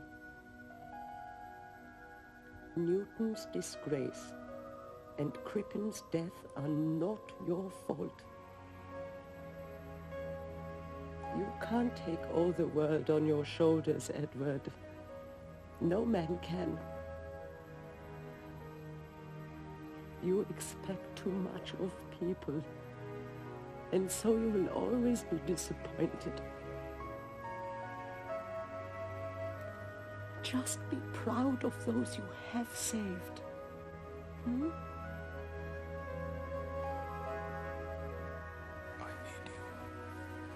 I'm here.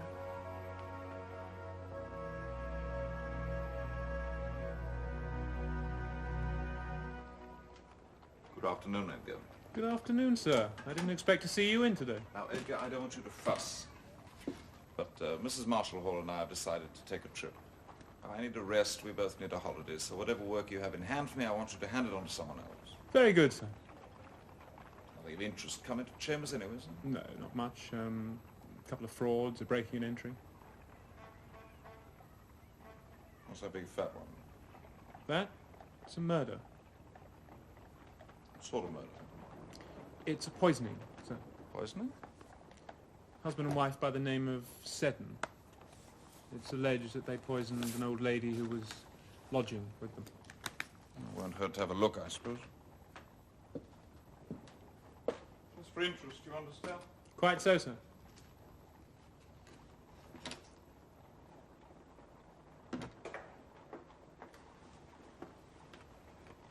Good afternoon, Mr. Bowker. Good afternoon, Mrs. Marshall Hall. Success, my darling. We are booked. We go to Biarritz, Monte Carlo, Naples, and then Alexandria. Sounds wonderful. Edgar's asked me to glance over this brief. Oh, Edgar? Sir? Would you make Mrs. Marshall Hall a cup of tea? Certainly. Won't be a moment, darling. No tea. Thank you, Mr. Bowker. Edward? It's a poison.